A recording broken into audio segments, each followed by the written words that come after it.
Science of Getting Rich by Wallace D. Wattles.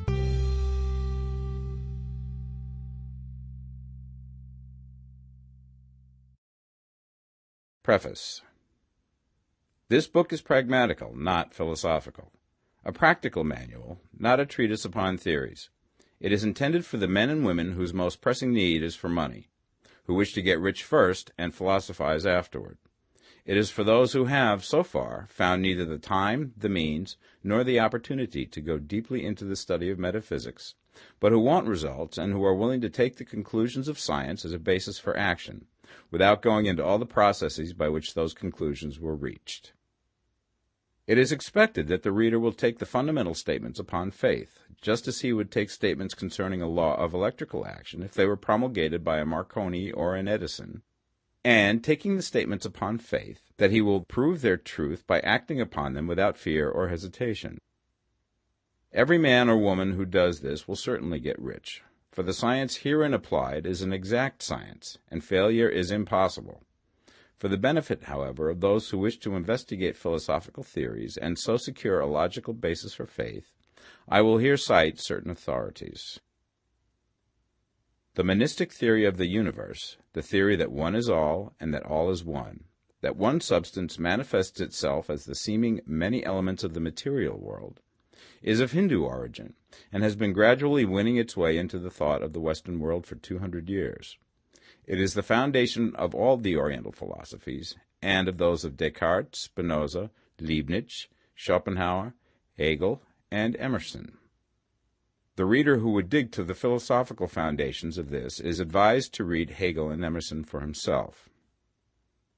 In writing this book, I have sacrificed all other considerations to plainness and simplicity of style, so that all might understand. The plan of action laid down herein was deduced from the conclusions of philosophy. It has been thoroughly tested and bears the supreme test of practical experiment. It works. If you wish to know how the conclusions were arrived at, read the writings of the authors mentioned above. And if you wish to reap the fruits of their philosophies in actual practice, read this book and do exactly as it tells you to do. The author. Chapter 1. The Right to be Rich. Whatever may be said in praise of poverty, the fact remains that it is not possible to live a really complete or successful life unless one is rich. No man can rise to his greatest possible height in talent or soul development unless he has plenty of money. For to unfold the soul and to develop talent, he must have many things to use, and he cannot have these things unless he has money to buy them with. A man develops in mind, soul, and body by making use of these things, and society is so organized that man must have money in order to become the possessor of things. Therefore, the basis of all advancement for man must be the science of getting rich. The object of all life is development, and everything that lives has an inalienable right to all the development it is capable of attaining. Man's right to life means his right to have the free and unrestricted use of all things which may be necessary to his fullest mental, spiritual, and physical unfoldment, or, in other words, his right to be rich. I shall not speak of riches in a figurative way. To be really rich does not mean to be satisfied or contented with a little. No man ought to be satisfied with little if he is capable of using and enjoying more. The purpose of nature is the advancement and unfoldment of life, and every man should have all that can contribute to the power, elegance, beauty, and richness of life. To be content with less is sinful. The man who owns all he wants for the living of all the life he is capable of living is rich, and no man who has not plenty of money can have all he wants. Life has advanced so far and become so complex that even the most ordinary man or woman requires a great amount of wealth in order to live in a manner that even approaches completeness. Every person naturally wants to become all that they are capable of becoming. This desire to realize innate possibilities is inherent in human nature. We cannot help wanting to be all that we can be. Success in life is becoming what you want to be. You can become what you want to be only by making use of things, and you can have the free use of things only as you become rich enough to buy them. To understand the science of getting rich is therefore the most essential of all knowledge. There is nothing wrong in wanting to get rich. The desire for riches is really the desire for a richer, fuller, and more abundant life, and that desire is praiseworthy. The man who does not desire to live more abundantly is abnormal, and so the man who does not desire to have money enough to buy all he wants is abnormal. There are three motives for which we live. We live for the body, we live for the mind, we live for the soul.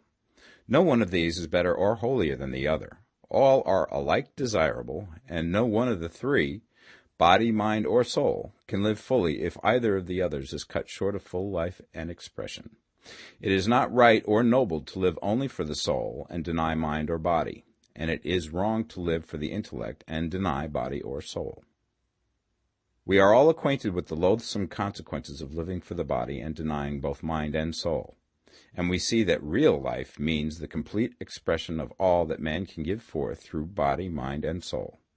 Whatever he can say, no man can be really happy or satisfied unless his body is living fully in every function, and unless the same is true of his mind and his soul. Wherever there is unexpressed possibility, or function not performed, there is unsatisfied desire. Desire is possibility seeking expression, or function seeking performance. Man cannot live fully in body without good food, comfortable clothing, and warm shelter, and without freedom from excessive toil. Rest and recreation are also necessary to his physical life. He cannot live fully in mind without books and time to study them, without opportunity for travel and observation, or without intellectual companionship. To live fully in mind, he must have intellectual recreations, and must surround himself with all the objects of art and beauty he is capable of using and appreciating. To live fully in soul, man must have love, and love is denied expression by poverty. A man's highest happiness is found in the bestowal of benefits on those he loves. Love finds its most natural and spontaneous expression in giving. The man who has nothing to give cannot fill his place as a husband or father, as a citizen or as a man. It is in the use of material things that a man finds full life for his body, develops his mind, and unfolds his soul. It is therefore of supreme importance to him that he should be rich. It is perfectly right that you should desire to be rich. If you are a normal man or woman, you cannot help doing so. It is perfectly right that you should give your best attention to the science of getting rich, for it is the noblest and most necessary of all studies. If you neglect this study, you are derelict in your duty to yourself, to God, and humanity, for you can render to God and humanity no greater service than to make the most of yourself. Chapter 2. There is a science of getting rich. There is a science of getting rich, and it is an exact science, like algebra or arithmetic. There are certain laws which govern the process of acquiring riches. Once these laws are learned and obeyed by any man, he will get rich with mathematical certainty. The ownership of money and property comes as a result of doing things in a certain way. Those who do things in this certain way, whether on purpose or accidentally, get rich, while those who do not do things in this certain way, no matter how hard they work or how able they are, remain poor.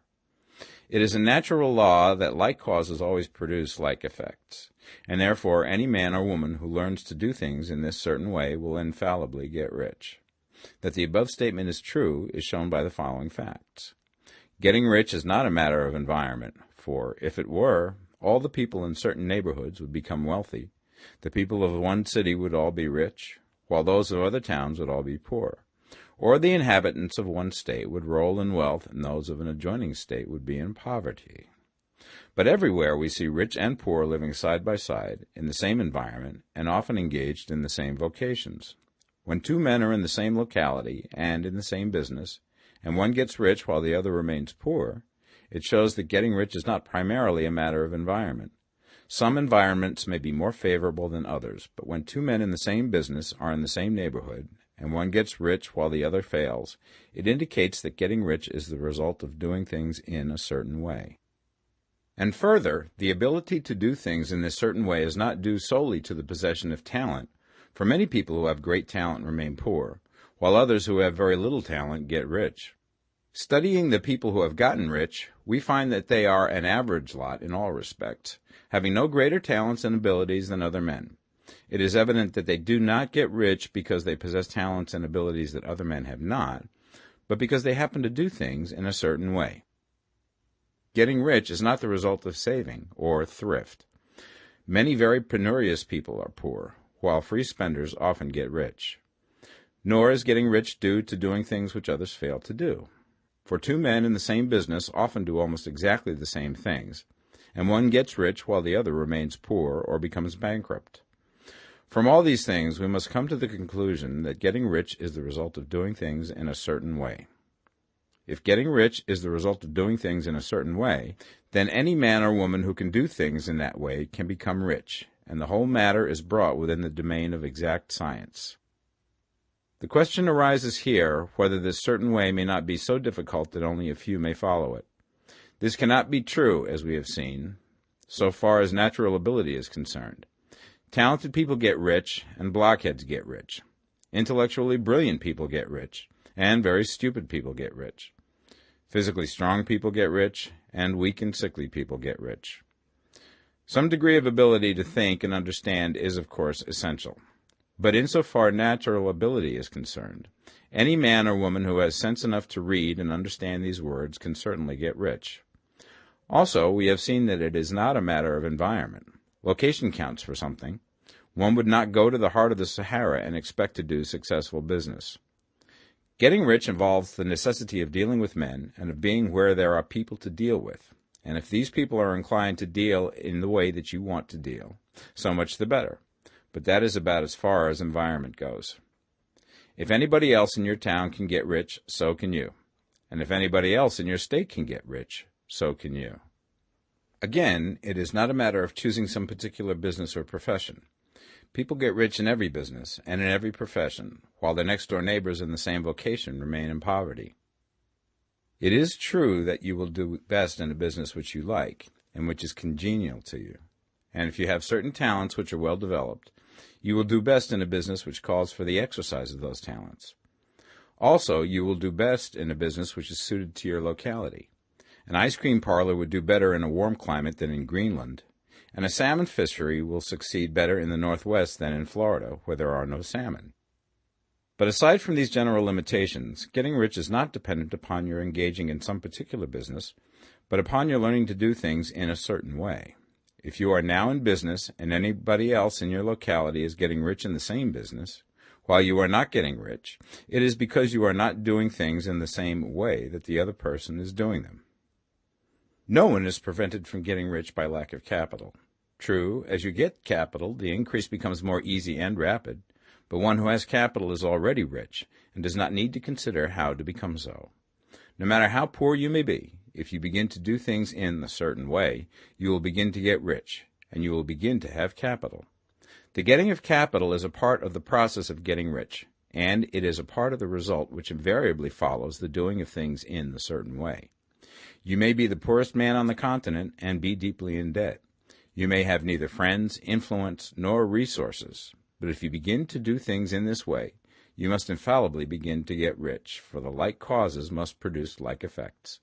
If you have no capital, you can get capital. If you're in the wrong business, you can get into the right business. If you're in the wrong location, you can go to the right location, and you can do so by beginning in your present business and in your present location to do things in the certain way which causes success. Chapter 3. Is opportunity monopolized? No man is kept poor because opportunity has been taken away from him, because other people have monopolized the wealth and have put a fence around it. You may be shut off from engaging in business in certain lines, but there are other channels open to you. Probably it would be hard for you to get control of any of the great railroad systems. That field is pretty well monopolized, but the electric railway business is still in its infancy and offers plenty of scope for enterprise, and it will be but a very few years until traffic and transportation through the air will become a great industry, and in all its branches will give employment to hundreds of thousands and perhaps to millions of people.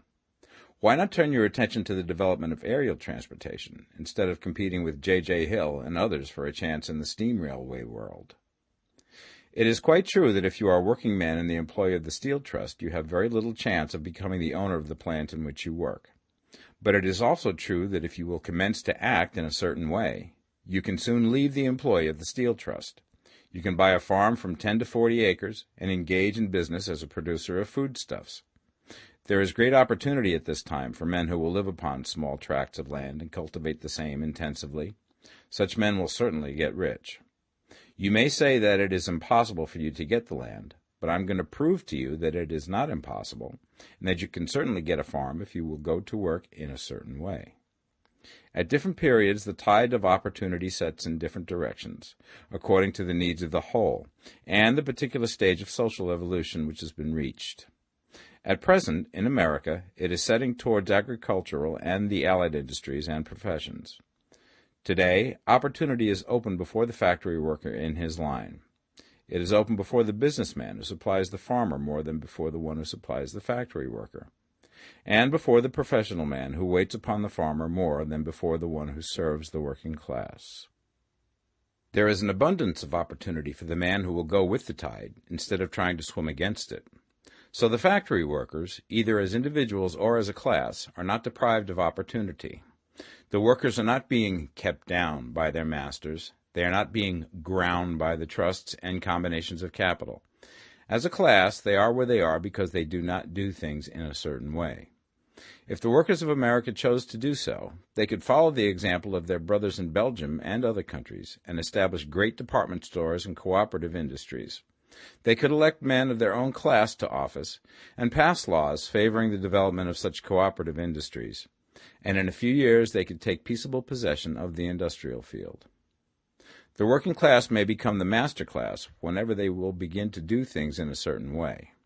The law of wealth is the same for them as it is for all others. This they must learn, and they will remain where they are as long as they continue to do as they do. The individual worker, however, is not held down by the ignorance or the mental slothfulness of his class. He can follow the tide of opportunity to riches, and this book will tell him how. No one is kept in poverty by a shortness in the supply of riches. There is more than enough for all. A palace as large as the Capitol in Washington might be built for every family on earth from the building material in the United States alone. And under intensive cultivation, this country would produce wool, cotton, linen, and silk enough to clothe each person in the world finer than Solomon was arrayed in all his glory, together with food enough to feed them all luxuriously. The visible supply is practically inexhaustible, and the invisible supply really is inexhaustible. Everything you see on earth is made from one original substance, out of which all things proceed. New forms are constantly being made, and older ones are dissolving, but all are shapes assumed by one thing. There is no limit to the supply of formless stuff or original substance. The universe is made out of it, but it was not all used in making the universe. The spaces in, through, and between the forms of the visible universe are permeated and filled with the original substance, with the formless stuff, with the raw material of all things.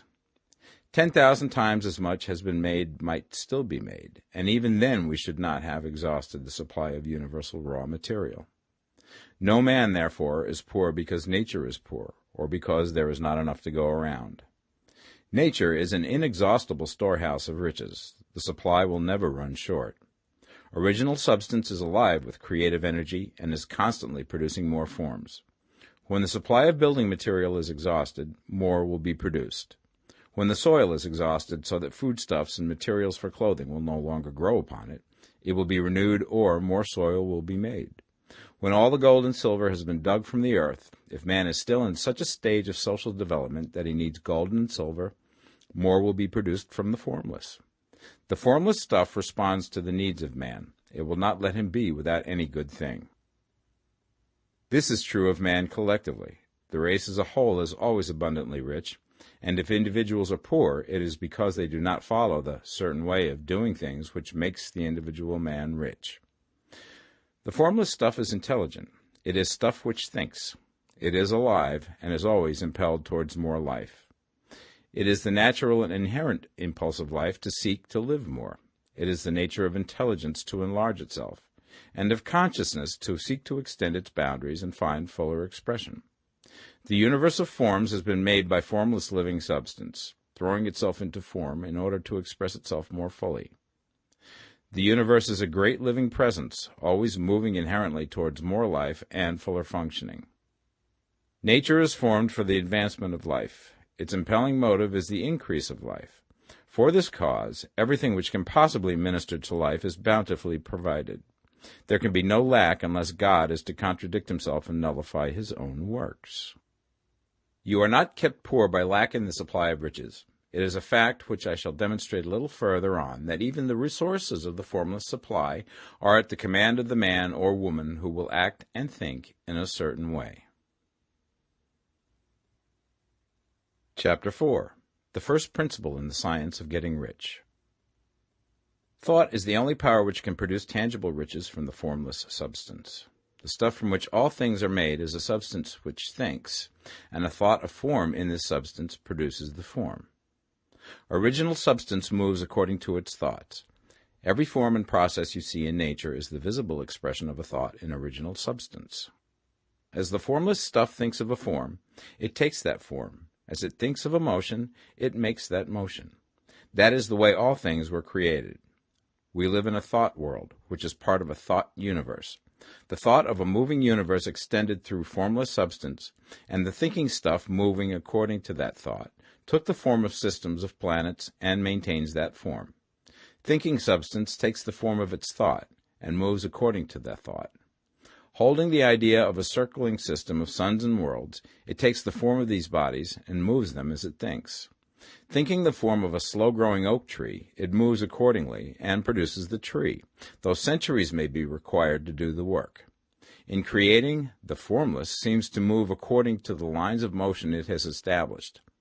The thought of an oak tree does not cause the instant formation of a full-grown tree, but it does start in motion the forces which will produce the tree, along established lines of growth. Every thought of form held in thinking substance causes the creation of the form, but always, or at least generally, along lines of growth and action already established. The thought of a house of a certain construction, if it were impressed upon formless substance, might not cause the instant formation of the house, but it would cause the turning of creative energies already working in trade and commerce into such channels as to result in the speedy building of the house. And if there were no existing channels through which the creative energy could work, then the house would be formed directly from primal substance, without waiting for the slow processes of the organic and inorganic world. No thought of form can be impressed upon original substance without causing the creation of the form. Man is a thinking center and can originate thought. All the forms that man fashions with his hands must first exist in his thought. He cannot shape a thing until he has thought that thing. And so far, man has confined his efforts wholly to the work of his hands. He has applied manual labor to the world of forms, seeking to change or modify those already existing. He has never thought of trying to cause the creation of new forms by impressing his thoughts upon formless substance. When man has a thought form, he takes material from the forms of nature and makes an image of the form which is in his mind. He has so far made little or no effort to cooperate with formless intelligence, to work with the Father. He has not dreamed that he can do what he seeth the Father doing. Man reshapes and modifies existing forms by manual labor. He has given no attention to the question whether he may not produce things from formless substance by communicating his thoughts to it. We propose to prove that he may do so, to prove that any man or woman may do so, and to show how. As our first step, we must lay down the three fundamental propositions. First, we assert that there is one original formless stuff, or substance, from which all things are made. All the seemingly many elements are but different presentations of one element. All the many forms found in organic and inorganic nature are but different shapes, made from the same stuff.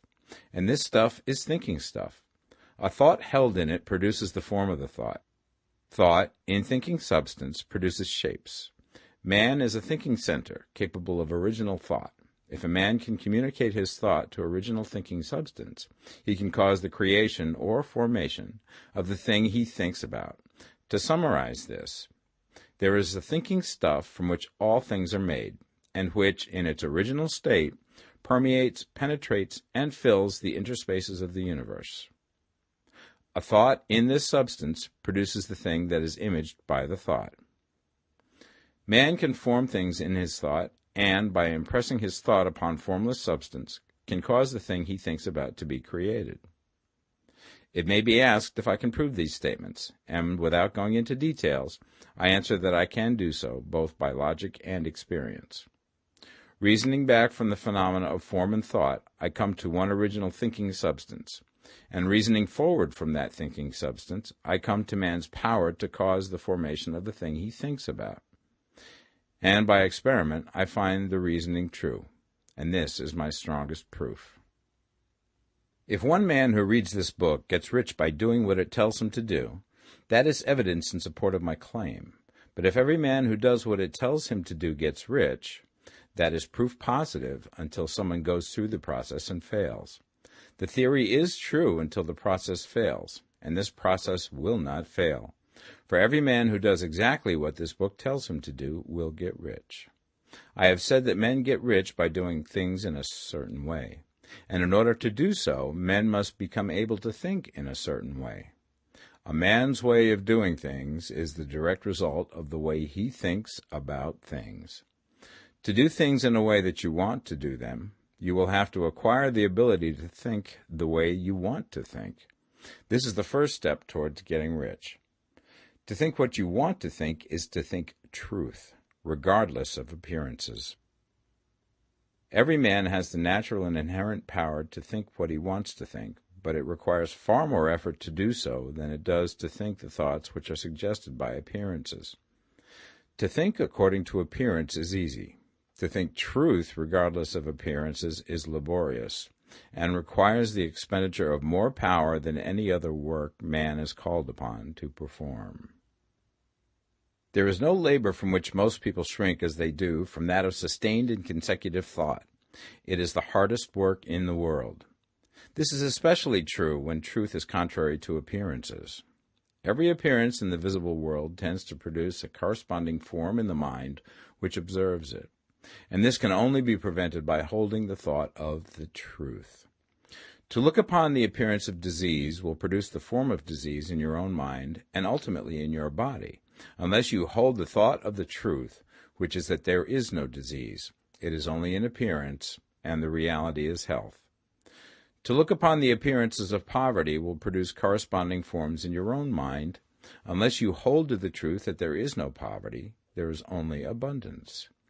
To think health when surrounded by the appearance of disease, or to think riches when in the midst of appearances of poverty, requires power, but he who acquires this power becomes a master mind. He can conquer fate. He can have what he wants.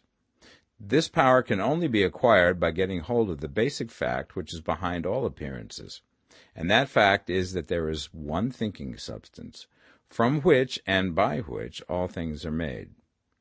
Then we must grasp the truth that every thought held in this substance becomes a form, and that man can so impress his thoughts upon it as to cause them to take form and become visible things.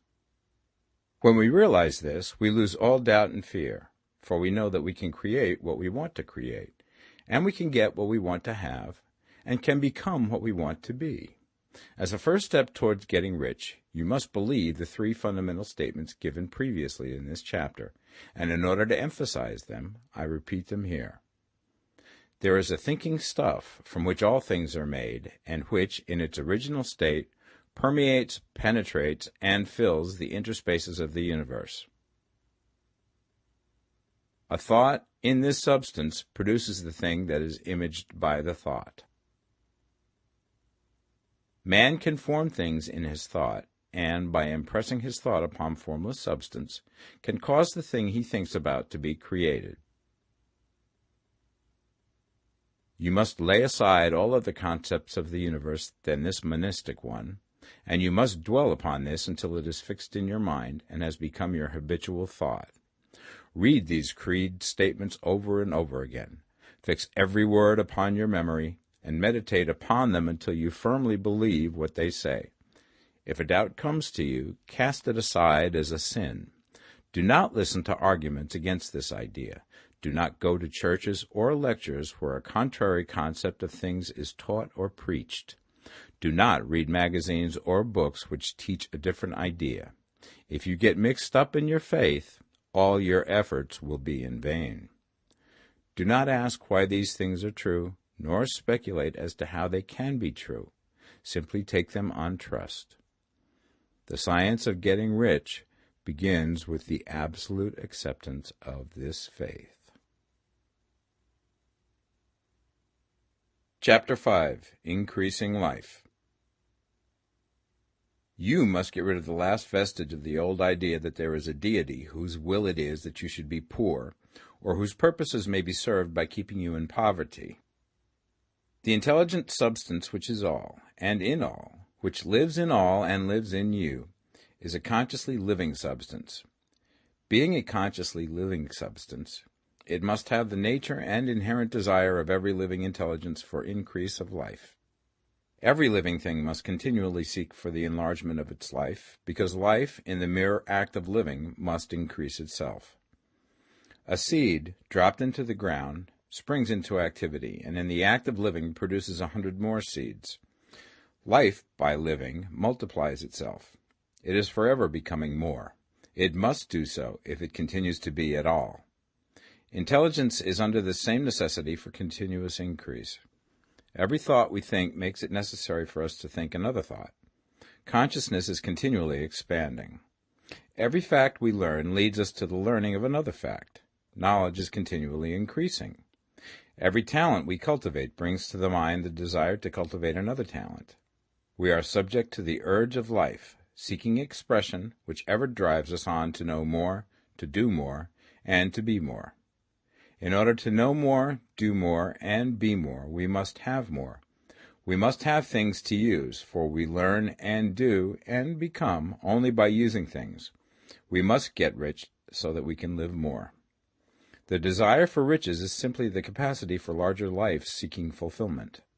Every desire is the effort of an unexpressed possibility to come into action. It is power seeking to manifest which causes desire. That which makes you want more money is the same as that which makes the plant grow. It is life, seeking fuller expression. The one living substance must be subject to this inherent law of all life. It is permeated with the desire to live more.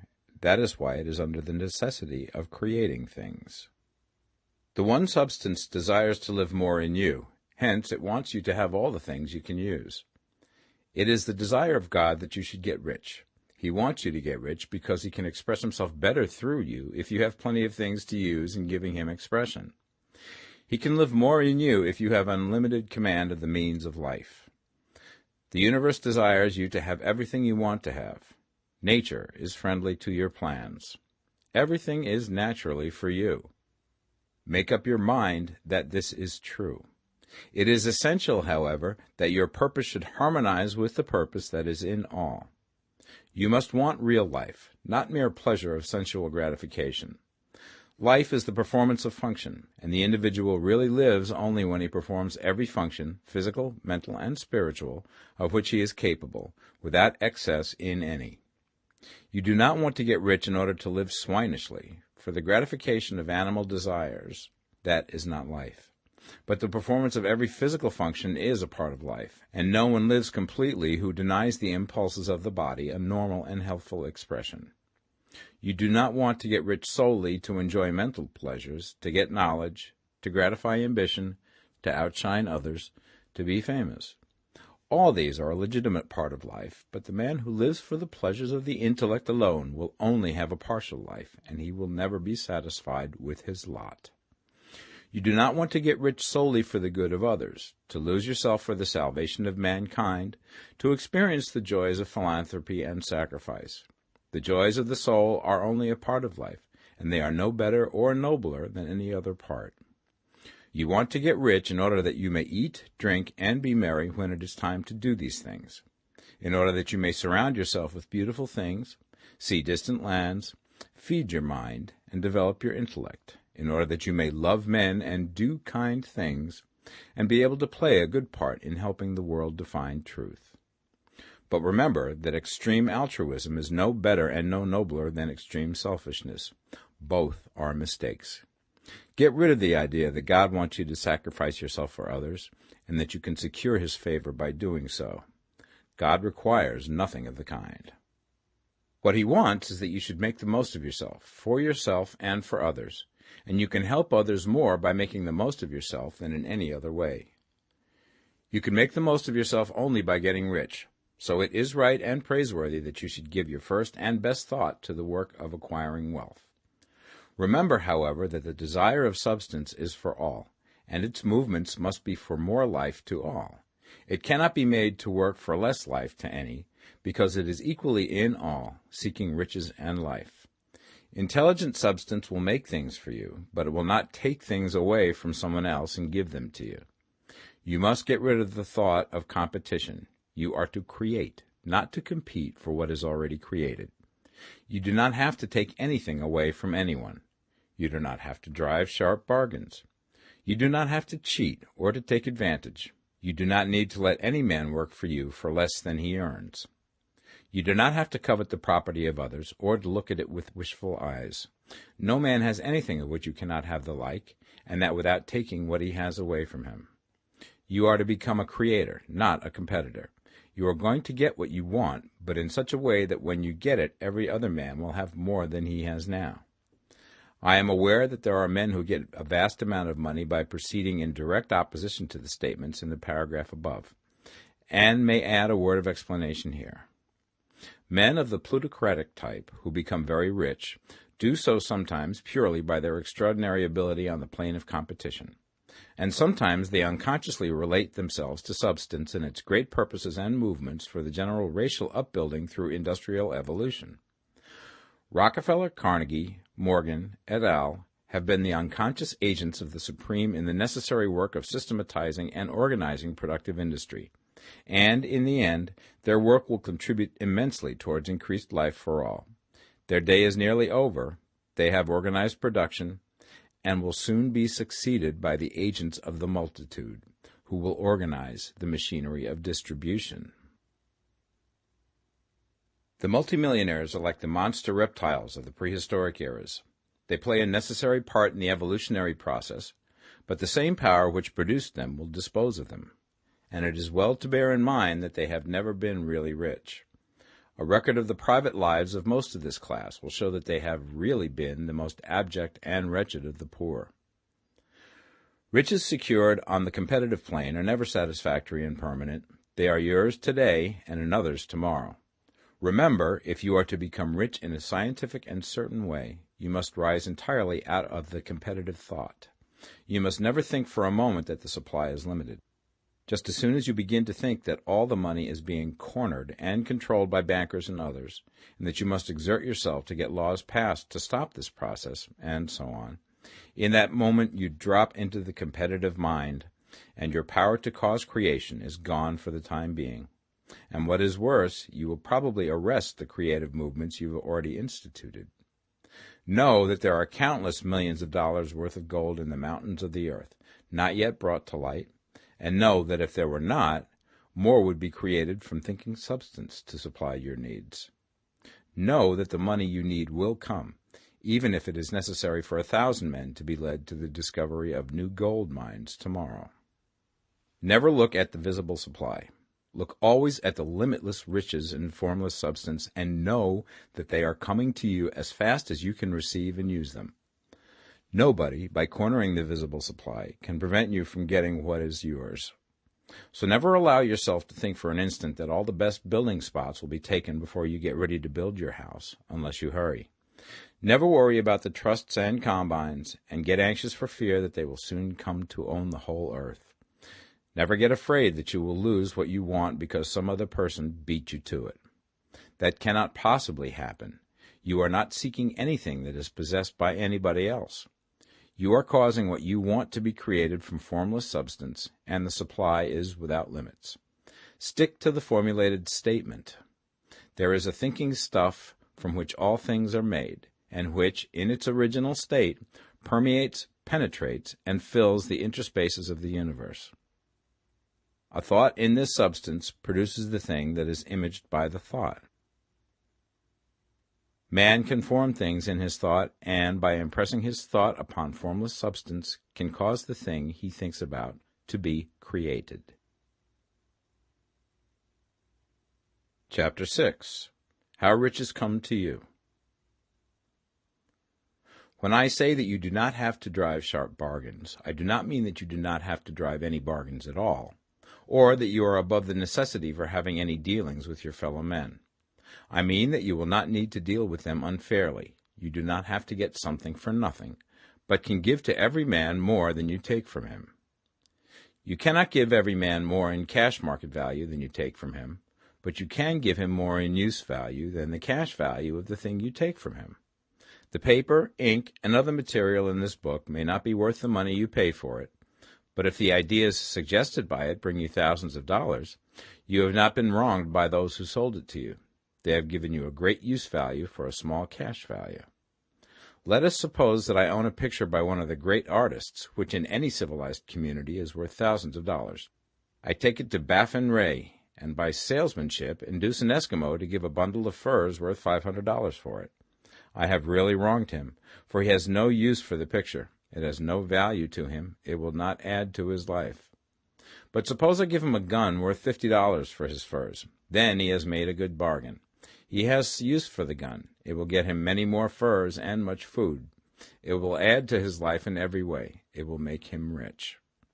When you rise from the competitive to the creative plane, you can scan your business transactions very strictly, and if you are selling any man anything which does not add more to his life than the thing he gives you in exchange, you can afford to stop it. You do not have to beat anybody in business, and if you are in a business which does beat people, get out of it at once. Give every man more in use value than you take from him in cash value. Then you are adding to the life of the world by every business transaction.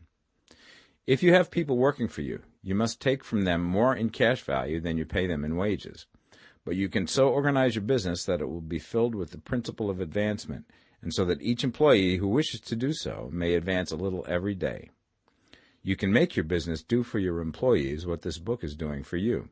You can so conduct your business that it will be a sort of ladder, by which every employee who will take the trouble may climb to riches himself, and, given the opportunity, if he will not do so, it is not your fault.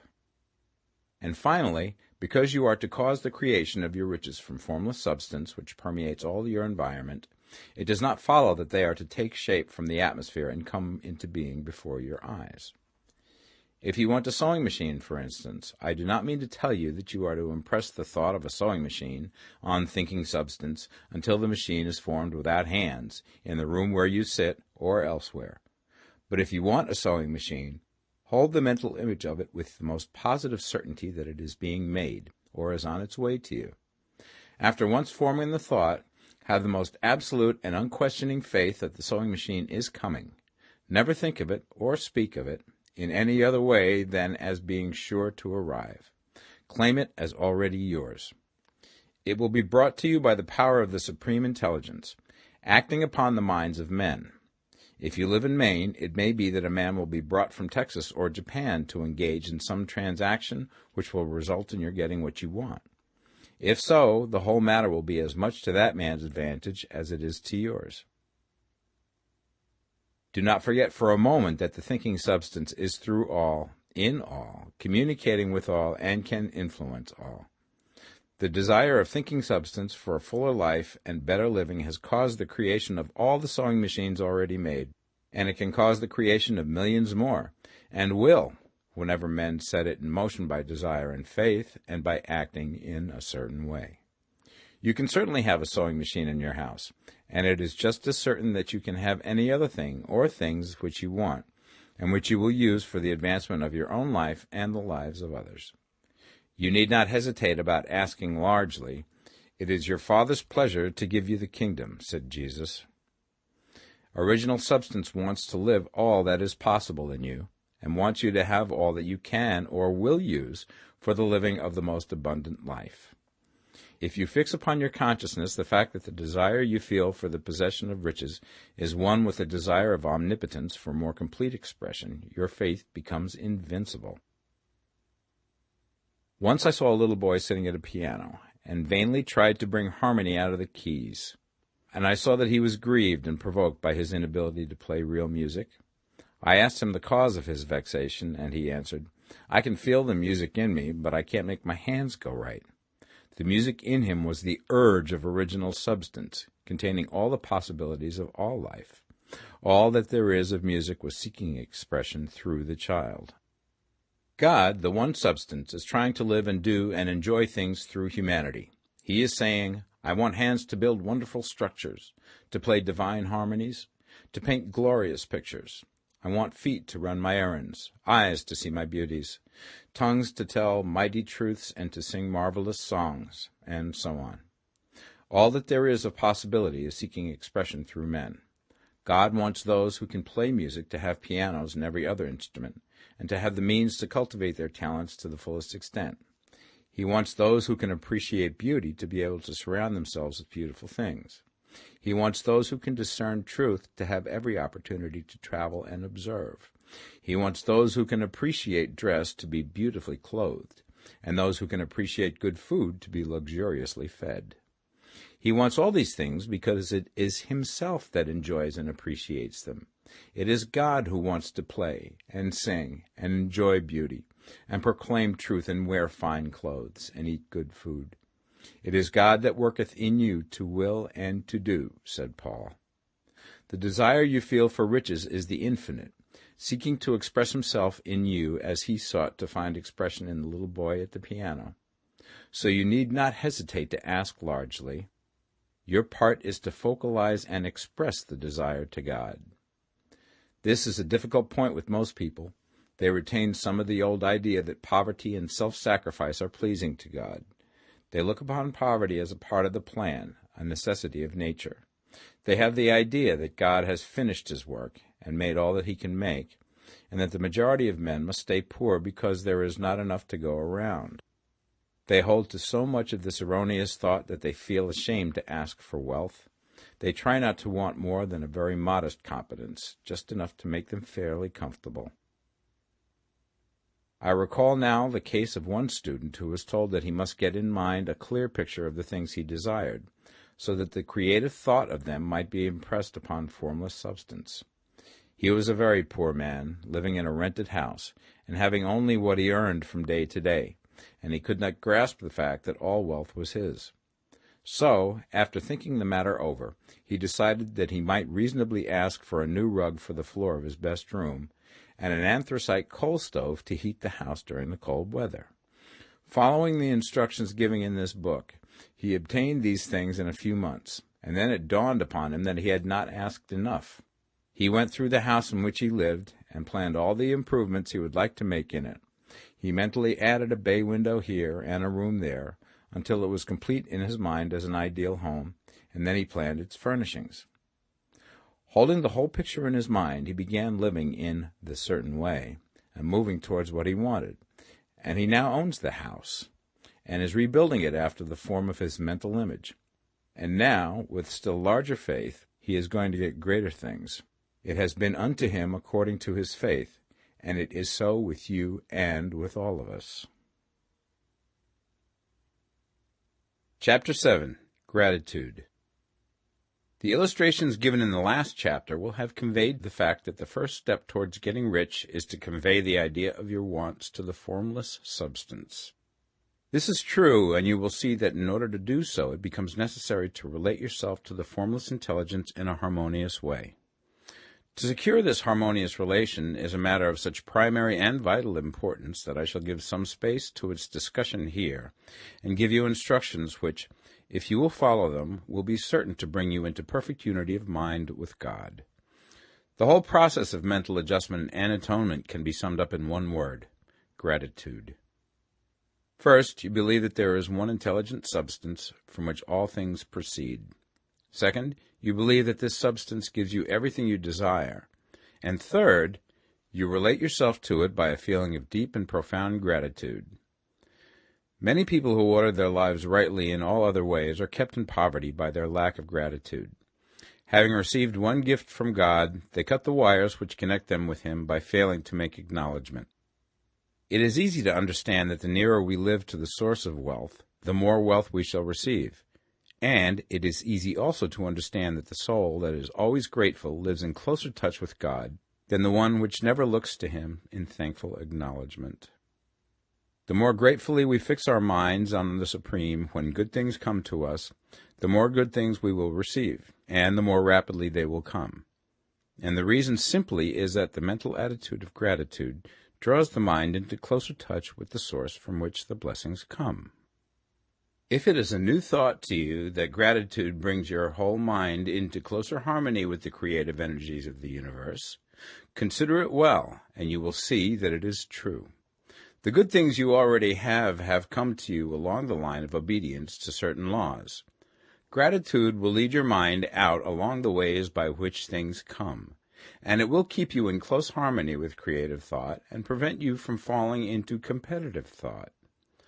Gratitude alone can keep you looking towards the all, and prevent you from falling into the error of thinking of the supply as limited, and to do that would be fatal to your hopes. There is a law of gratitude, and it is absolutely necessary that you should observe the law if you are to get the results you seek. The law of gratitude is the natural principle that action and reaction are always equal, and in opposite directions.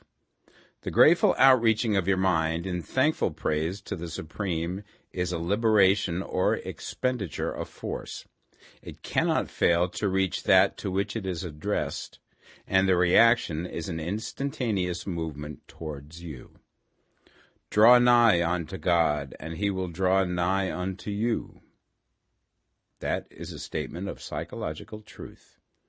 And if your gratitude is strong and constant, the reaction in formless substance will be strong and continuous. The movement of the things you want will always be towards you. Notice the grateful attitude that Jesus took. How he always seemed to be saying, I thank thee, Father, that thou hearest me. You cannot exercise much power without gratitude, for it is gratitude that keeps you connected with power. But the value of gratitude does not consist solely in getting you more blessings in the future. Without gratitude, you cannot long keep from dissatisfied thought regarding things as they are. The moment you permit your mind to dwell with dissatisfaction upon things as they are, you begin to lose ground. You fix attention upon the common, the ordinary, the poor, and the squalid and mean, and your mind takes the form of these things. Then you will transmit these forms or mental images to the formless, and the common, the poor, the squalid, and mean will come to you.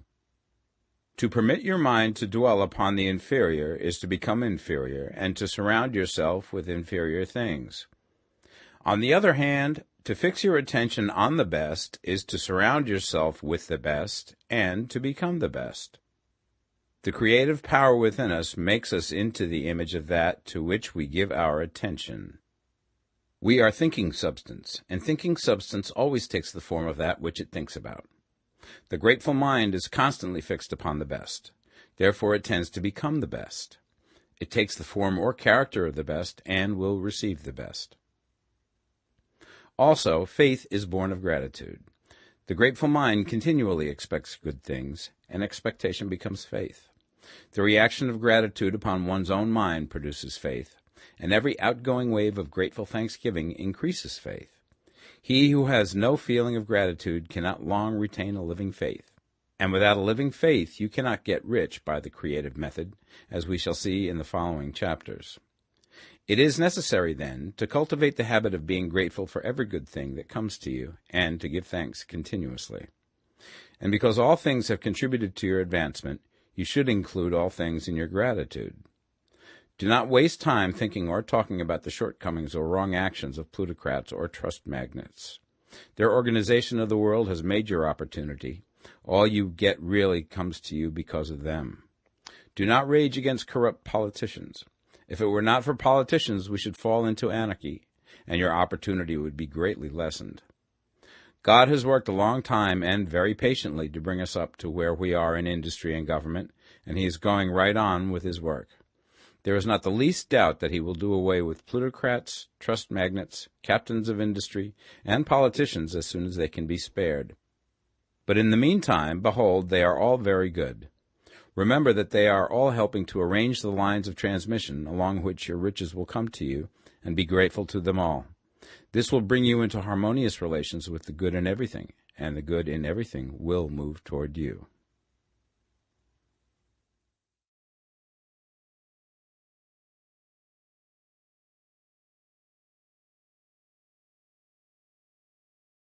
The Science of Getting Rich, Part 2. Chapter 8. Thinking in a Certain Way. You must form a clear and definite mental picture of what you want. You cannot transmit an idea unless you have it yourself. You must have it before you can give it, and many people fail to impress thinking substance because they have themselves only a vague and misty concept of the things they want to do, to have, or to become.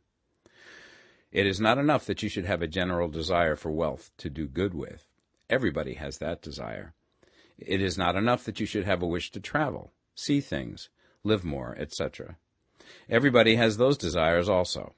If you were going to send a wireless message to a friend, you would not send the letters of the alphabet in their order and let him construct the message for himself, nor would you take words at random from the dictionary. You would send a coherent sentence, one which meant something. When you try to impress your wants upon substance, remember that it must be done by a coherent statement. You must know what you want and be definite. You can never get rich or start the creative power into action by sending out unformed longings and vague desires. Go over your desires just as the man I have described went over his house. See just what you want and get a clear mental picture of it as you wish it to look when you get it. That clear mental picture you must have continually in mind, as the sailor has in mind the port towards which he is sailing the ship. You must keep your face towards it all the time. You must no more lose sight of it than the steersman loses sight of the compass.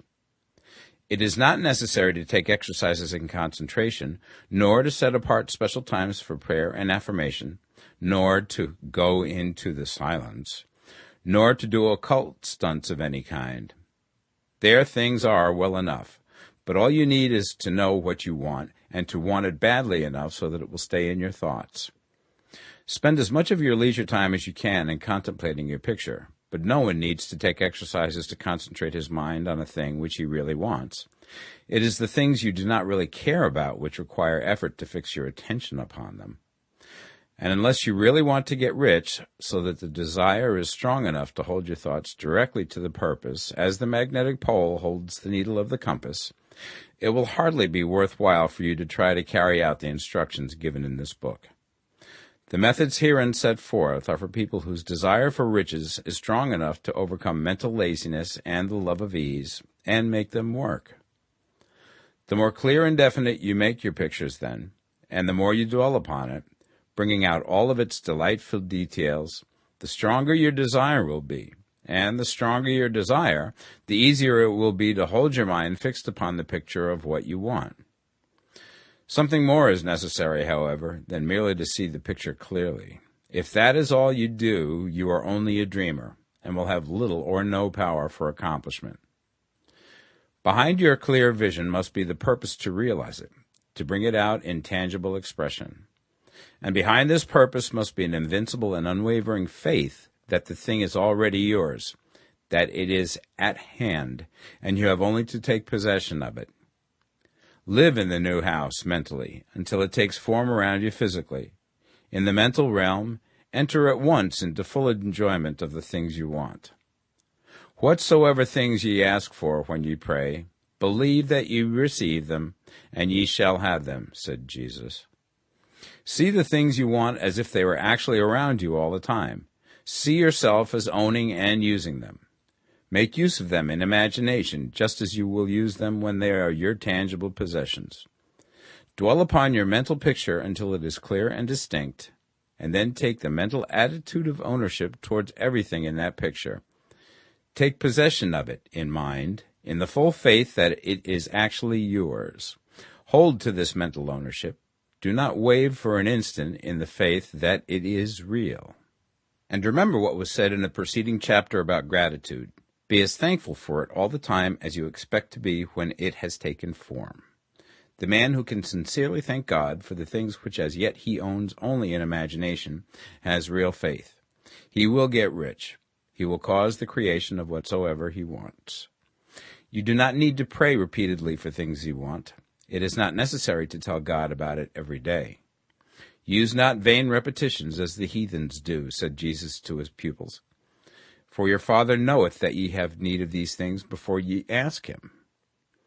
Your part is to intelligently formulate your desires for the things which make for a larger life, and to get these desires arranged into a coherent whole, and then to impress this whole desire upon the formless substance, which has the power and the will to bring you what you want. You do not make this impression by repeating strings of words. You make it by holding the vision with unshakable purpose to attain it, and with steadfast faith that you do attain it. The answer to your prayer is not according to your faith while you are talking, but according to your faith while you are working. You cannot impress the mind of God by having a special Sabbath day set apart to tell him what you want, and then forgetting him during the rest of the week. You cannot impress him by having special hours to go into your closet and pray, if you then dismiss the matter from your mind until the hour of prayer comes again. Oral prayer is well enough, and has its effect, especially upon yourself, in clarifying your vision and strengthening your faith. But it is not your oral petitions which get you what you want. In order to get rich, you do not need a sweet hour of prayer. You need to pray without ceasing. And by prayer I mean holding steadily to your vision, with the purpose to cause its creation into solid form, and the faith that you are doing so. Believe that ye receive them. The whole matter turns on receiving, once you have clearly formed your vision. When you have formed it, it is well to make an oral statement, addressing the Supreme in reverent prayer, and from that moment you must, in mind, receive what you ask for. Live in the new house, wear the fine clothes, ride in the automobile, go on the journey, and confidently plan for greater journeys. Think and speak of all things you have asked for in terms of actual present ownership. Imagine an environment and a financial condition exactly as you want them, and live all the time in that imaginary environment and financial condition.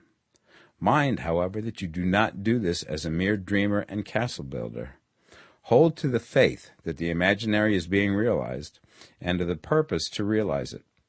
Remember that it is faith and purpose in the use of imagination which makes the difference between the scientist and the dreamer. And having learned this fact, it is here that you must learn the proper use of the will.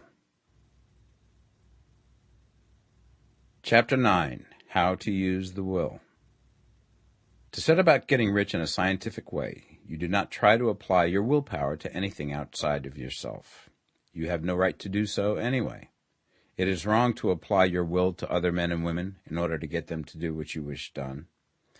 It is as flagrantly wrong to coerce people by mental power as it is to coerce them by physical power. If compelling people by physical force to do things for you reduces them to slavery, compelling them by mental means accomplishes exactly the same thing. The only difference is in methods. If taking things from people by physical force is robbery, then taking things by mental force is robbery also. There is no difference in principle. You have no right to use your willpower upon another person, even for his own good, for you do not know what is for his good. The science of getting rich does not require you to apply power or force to any other person in any way whatsoever. There is not the slightest necessity for doing so. Indeed, any attempt to use your will upon others will only tend to defeat your purpose. You do not need to apply your will to things in order to compel them to come to you. That would simply be trying to coerce God, and would be foolish and useless, as well as irreverent. You do not have to compel God to give you good things, any more than you have to use your willpower to make the sun rise. You do not have to use your willpower to conquer an unfriendly deity, or to make stubborn and rebellious forces do your bidding. Substance is friendly to you, and is more anxious to give you what you want than you are to get it. To get rich, you need only to use your willpower upon yourself. When you know what to think and do, then you must use your will to compel yourself to think and do the right things. That is the legitimate use of the will in getting what you want, to use it in holding yourself to the right course. Use your will to keep yourself thinking and acting in the certain way. Do not try to project your will or thoughts or your mind out into space to act on things or people. Keep your mind at home. It can accomplish more there than elsewhere. Use your mind to form a mental image of what you want and to hold that vision with faith and purpose, and use your will to keep your mind working in the right way. The more steady and continuous your faith and purpose, the more rapidly you will get rich, because you will make only positive impressions upon substance, and you will not neutralize or offset them by negative impressions. The picture of your desires, held with faith and purpose, is taken up by the formless, and permeates it to great distances throughout the universe, for all I know. As this impression spreads, all things are set moving towards its realizations. Every living thing, every inanimate thing, and the things yet uncreated, are stirred towards bringing into being that which you want. All forces begin to be exerted in that direction. All things begin to move towards you. The minds of people everywhere are influenced towards doing the things necessary to the fulfilling of your desires, and they work for you unconsciously. But you can check all this by starting a negative impression in the formless substance. Doubt or unbelief is as certain to start a movement away from you as faith and purpose are to start one towards you. It is by not understanding this that most people who try to make use of mental science in getting rich make their failure.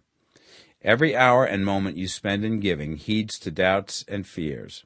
Every hour you spend in worry, every hour in which your soul is possessed by unbelief, sets a current away from you in the whole domain of intelligent substance.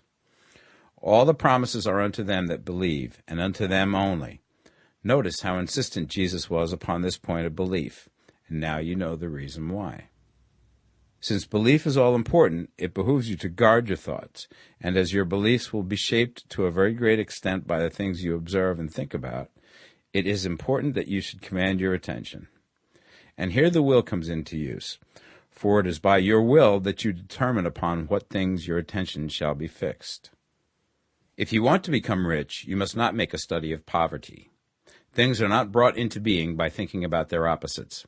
Health is never to be attained by studying disease and thinking about disease. Righteousness is not to be promoted by studying sin and thinking about sin. And no one ever got rich by studying poverty and thinking about poverty. Medicine as a science of disease has increased disease. Religion as a science of sin has promoted sin. And economics as a study of poverty will fill the world with wretchedness and want. Do not talk about poverty. Do not investigate it or concern yourself with it. Never mind what its causes are. You have nothing to do with them. What concerns you is the cure. Do not spend your time in charitable work or charity movements. All charity only tends to perpetuate the wretchedness it aims to eradicate. I do not say that you should be hard-hearted or unkind and refuse to hear the cry of need, but you must not try to eradicate poverty in any of the conventional ways. Put poverty behind you, and put all that pertains to it behind you, and make good. Get rich. That is the best way you can help the poor. And you cannot hold the mental image which is to make you rich if you fill your mind with pictures of poverty. Do not read books or papers which give circumstantial accounts of the wretchedness of the tenement dwellers, of the horrors of child labor, and so on. Do not read anything which fills your mind with gloomy images of want and suffering. You cannot help the poor in the least by knowing about these things, and the widespread knowledge of them does not tend at all to do away with poverty. What tends to do away with poverty is not getting the pictures of poverty into your mind, but getting pictures of wealth into the minds of the poor. You are not deserting the poor in their misery when you refuse to allow your mind to be filled with pictures of that misery. Poverty can be done away with, not by increasing the number of well-to-do people who think about poverty, but by increasing the number of poor people who purpose with faith to get rich. The poor do not need charity, they need inspiration. Charity only sends them a loaf of bread to keep them alive in their wretchedness, or give them an entertainment to make them forget for an hour or two. But inspiration will cause them to rise out of their misery. If you want to help the poor, demonstrate to them that they can become rich. Prove it by getting rich yourself. The only way in which poverty will ever be banished from this world is by getting a large and constantly increasing number of people to practice the teachings of this book. People must be taught to become rich by creation, not by competition. Every man who becomes rich by competition throws down behind him the ladder by which he rises and keeps others down. But every man who gets rich by creation opens a way for thousands to follow him and inspires them to do so. You are not showing hardness of heart or an unfeeling disposition when you refuse to pity poverty, see poverty, read about poverty, or think or talk about it, or to listen to those who do talk about it. Use your willpower to keep your mind off the subject of poverty and to keep it fixed with faith and purpose on the vision of what you want. Chapter 10. Further Use of the Will. You cannot retain a true and clear vision of wealth if you are constantly turning your attention to opposing pictures, whether they be external or imaginary. Do not tell of your past troubles of a financial nature, if you've had them. Do not think of them at all. Do not tell of the poverty of your parents or the hardships of your early life. To do any of these things is to mentally class yourself with the poor for the time being, and it will certainly check the movement of things in your direction. Let the dead bury their dead, as Jesus said. Put poverty and all things that pertain to poverty completely behind you. You have accepted a certain theory of the universe as being correct, and are resting all your hopes of happiness on its being correct. And what can you gain by giving heed to conflicting theories? Do not read religious books which tell you that the world is soon coming to an end, and do not read the writing of muckrakers and pessimistic philosophers who tell you that it is going to the devil. The world is not going to the devil. It is going to God.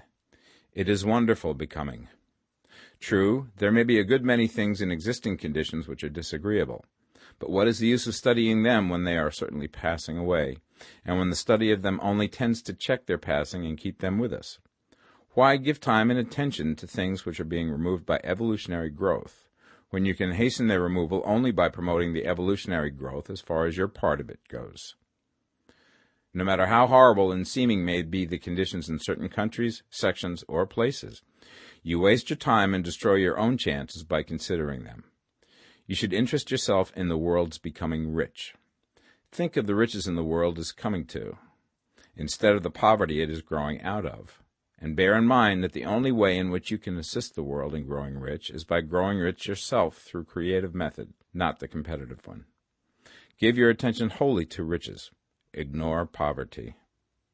Whenever you think or speak of those who are poor, think and speak of them as those who are becoming rich, as those who are to be congratulated rather than pitied.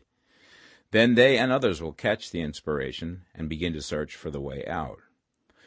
Because I say that you are to give your whole time and mind and thought to riches, it does not follow that you are to be sordid or mean. To become really rich is the noblest aim you can have in life, for it includes everything else. On the competitive plane, the struggle to get rich is a godless scramble for power over other men. But when we come into the creative mind, all this is changed. All that is possible in the way of greatness and soul unfoldment, of service and lofty endeavor, comes by way of getting rich. All is made possible by the use of things.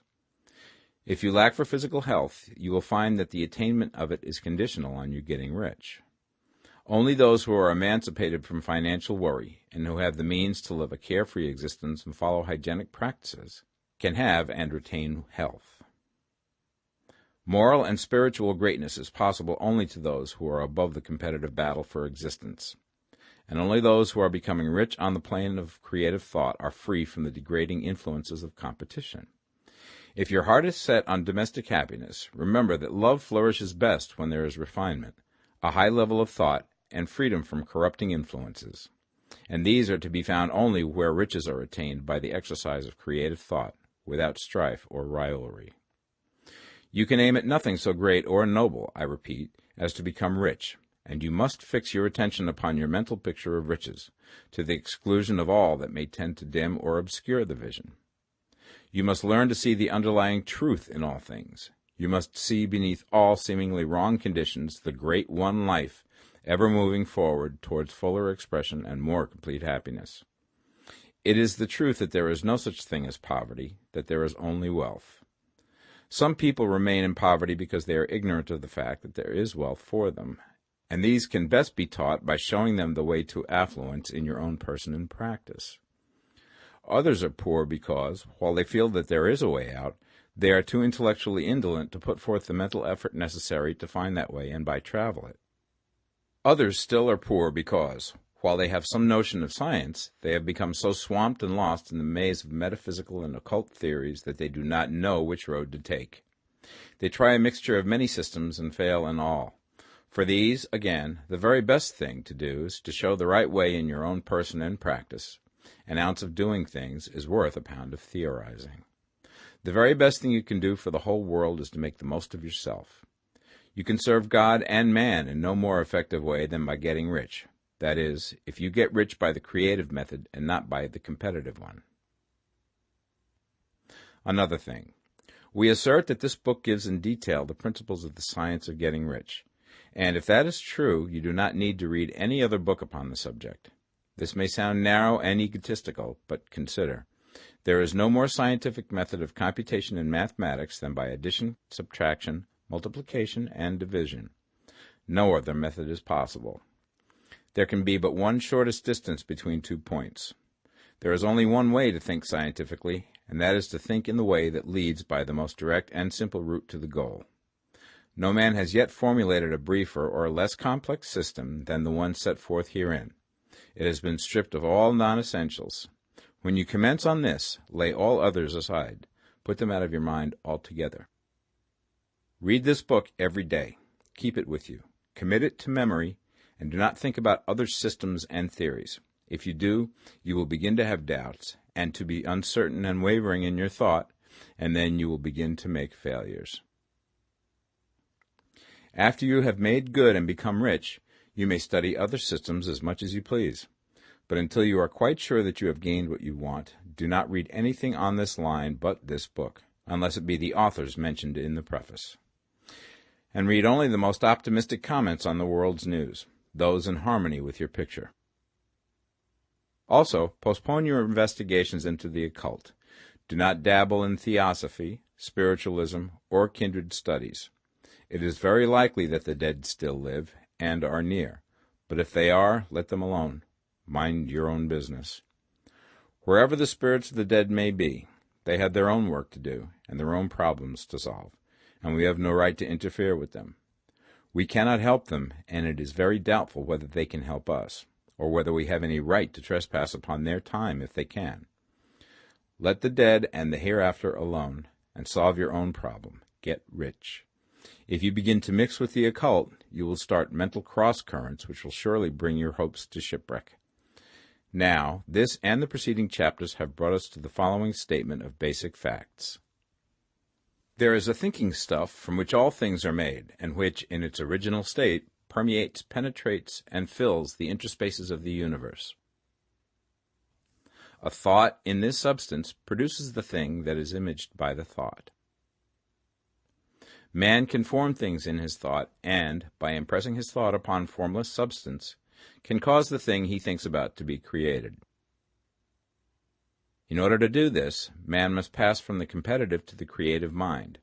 He must form a clear mental picture of the things he wants, and hold this picture in his thoughts with the fixed purpose to get what he wants, and the unwavering faith that he does get what he wants, closing his mind against all that may tend to shake his purpose, dim his vision, or quench his faith.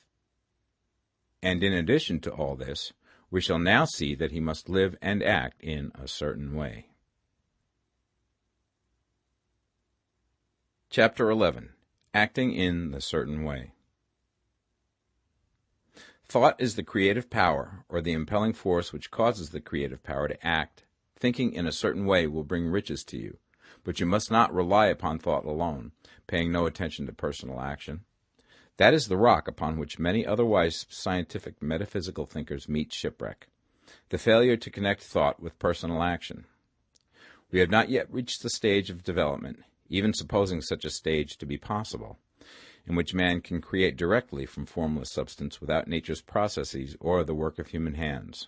Man must not only think, but his personal action must supplement his thought.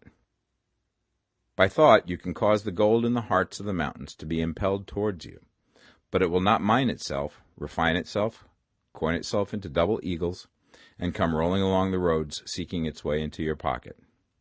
Under the impelling power of the Supreme Spirit, men's affairs will be so ordered that someone will be led to mine the gold for you, Other men's business transactions will be so directed that the gold will be brought toward you, and you must so arrange your own business affairs that you may be able to receive it when it comes to you.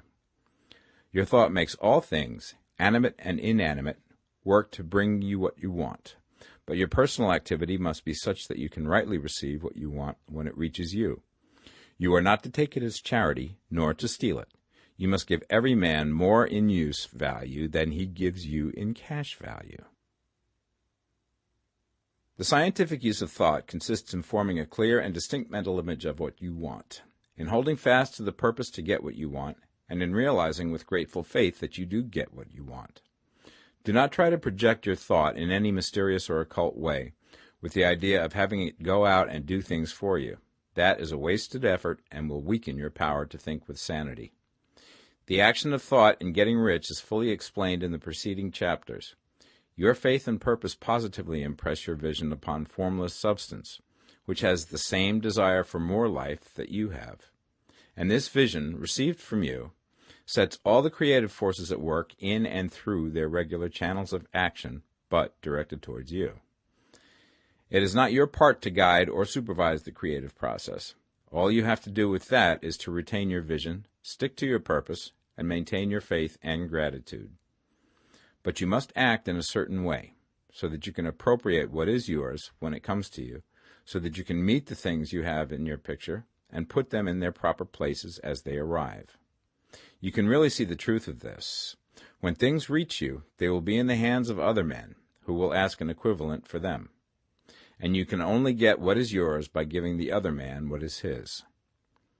Your pocketbook is not going to be transformed into a Fortunata's purse, which shall be always full of money without effort on your part. This is the crucial point in the science of getting rich, right here, where thought and personal action must be combined.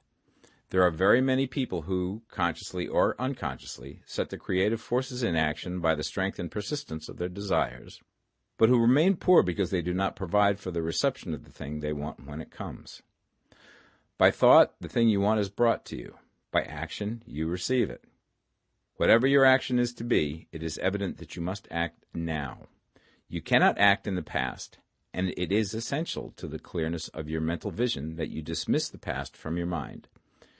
You cannot act in the future, for the future is not here yet, and you cannot tell how you will want to act in any future contingency until that contingency has arrived. Because you are not in the right business or the right environment now, do not think that you must postpone action until you get into the right business or environment. And do not spend time in the present taking thought as to the best course in possible future emergencies. Have faith in your ability to meet any emergency when it arrives. If you act in the present with your mind on the future, your present action will be with a divided mind and will not be effective. Put your whole mind into present action. Do not give your creative impulse to original substance, and then sit down and wait for results. If you do, you will never get them. Act now. There is never any time but now, and there never will be any time but now. If you are ever to begin to make ready for the reception of what you want, you must begin now. And your action, whatever it is, must most likely be in your present business or employment, and must be upon the persons and things in your present environment. You cannot act where you are not, you cannot act where you have been, and you cannot act where you are going to be. You can act only where you are.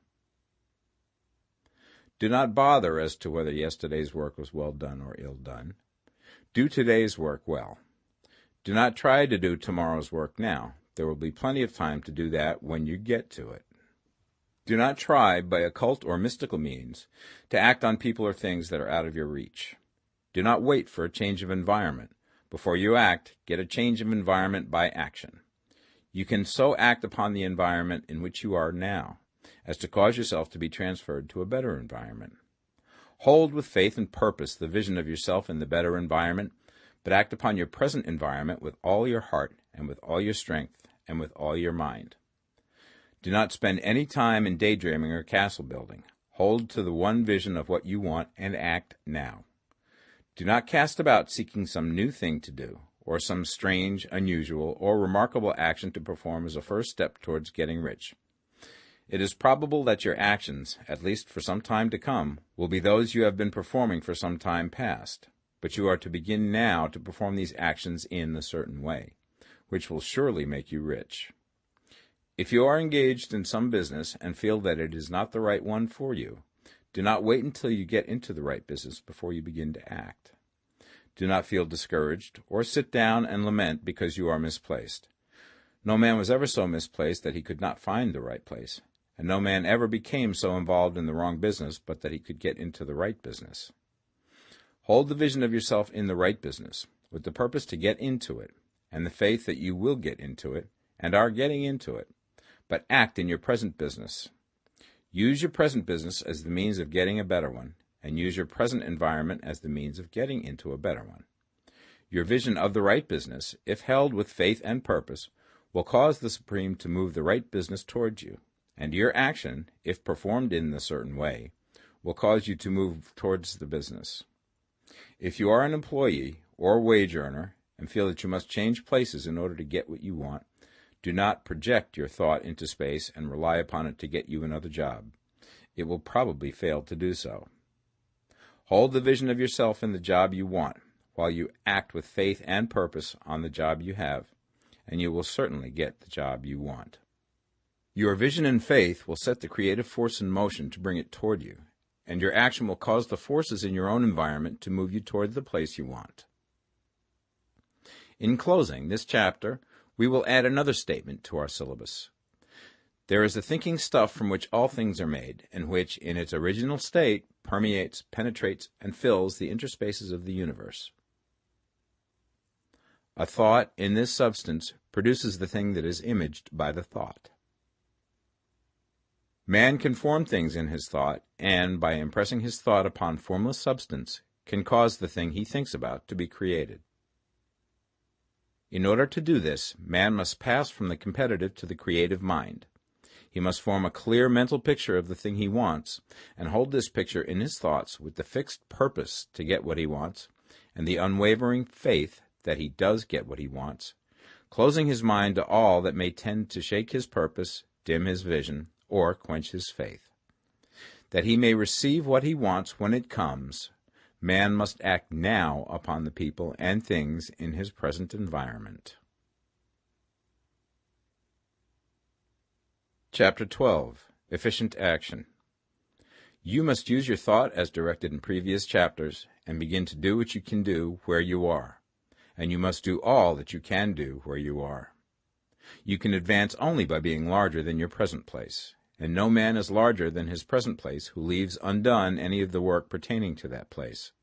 The world is advanced only by those who more than fill their present places. If no man quite filled his present place, you can see that there must be a going backward in everything. Those who do not quite fill their present places are dead weight upon society, government, commerce, and industry. They must be carried along by others at a great expense. The progress of the world is retarded only by those who do not fill the places they are holding. They belong to a former age and a lower stage or plane of life, and their tendency is towards degeneration. No society could advance if every man was smaller than his place. Social evolution is guided by the law of physical and mental evolution. In the animal world, evolution is caused by excess of life. When an organism has more life than can be expressed in the function of its own plane, it develops the organs of a higher plane, and a new species is originated. There never would have been new species had there not been organisms which more than filled their places. The law is exactly the same for you. Your getting rich depends upon your applying this principle to your own affairs. Every day is either a successful day or a day of failure, and it is the successful days which get you what you want. If every day is a failure, you can never get rich, while if every day is a success, you cannot fail to get rich. If there is something that may be done today, and you do not do it, you have failed in so far as that thing is concerned, and the consequences may be more disastrous than you imagine. You cannot foresee the results of even the most trivial act. You do not know the workings of all the forces that have been set moving in your behalf. Much may be depending on your doing some simple act. It may be the very thing which is to open the door of opportunity to very great possibilities. You can never know all the combinations which supreme intelligence is making for you in the world of things and of human affairs. Your neglect or failure to do some small thing may cause a long delay in getting what you want. Do, every day, all that can be done that day. There is, however, a limitation or qualification of the above that you must take into account. You are not to overwork, not to rush blindly into your business in the effort to do the greatest possible number of things in the shortest possible time. You are not to try to do tomorrow's work today, nor to do a week's work in a day. It is really not the number of things you do, but the efficiency of each separate action that counts. Every act is, in itself, either a success or a failure. Every act is, in itself, either effective or inefficient. Every inefficient act is a failure, and if you spend your life in doing inefficient acts, your whole life will be a failure. The more things you do, the worse for you if all your acts are inefficient ones. On the other hand, every efficient act is a success in itself, and if every act of your life is an efficient one, your whole life must be a success. The cause of failure is doing too many things in an inefficient manner, and not doing enough things in an efficient manner. You will see that it is a self-evident proposition that if you do not do any inefficient acts, and if you do a sufficient number of efficient acts, you will become rich. If, now, it is possible for you to make each act an efficient one, you see again that the getting of riches is reduced to an exact science, like mathematics. The matter turns, then, on the questions whether you can make each separate act a success in itself, and this you certainly can do. You can make each act a success because all power is working with you, and all power cannot fail. Power is at your service, and to make each act efficient, you have only to put power into it. Every action is either strong or weak, and when everyone is strong, you are acting in a certain way, which will make you rich. Every act can be made strong and efficient by holding your vision while you are doing it, and putting the whole power of your faith and purpose into it.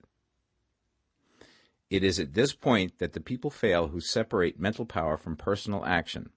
They use the power of the mind in one place and at one time, and they act in another place at another time. So their acts are not successful in themselves. Too many of them are inefficient. But if all power goes into every act, no matter how commonplace, every act will be a success in itself. And as in the nature of things, every success opens the way to other successes, your progress towards what you want and the progress of what you want toward you will become increasingly rapid. Remember that successful action is cumulative in its results. Since the desire for more life is inherent in all things, when a man begins to move towards larger life, more things attach themselves to him, and the influence of his desire is multiplied. Do, every day, all that you can do that day, and do each act in an efficient manner. In saying that you must hold your vision while you are doing each act, however trivial or commonplace, I do not mean to say that it is necessary at all times to see the vision distinctly to its smallest details.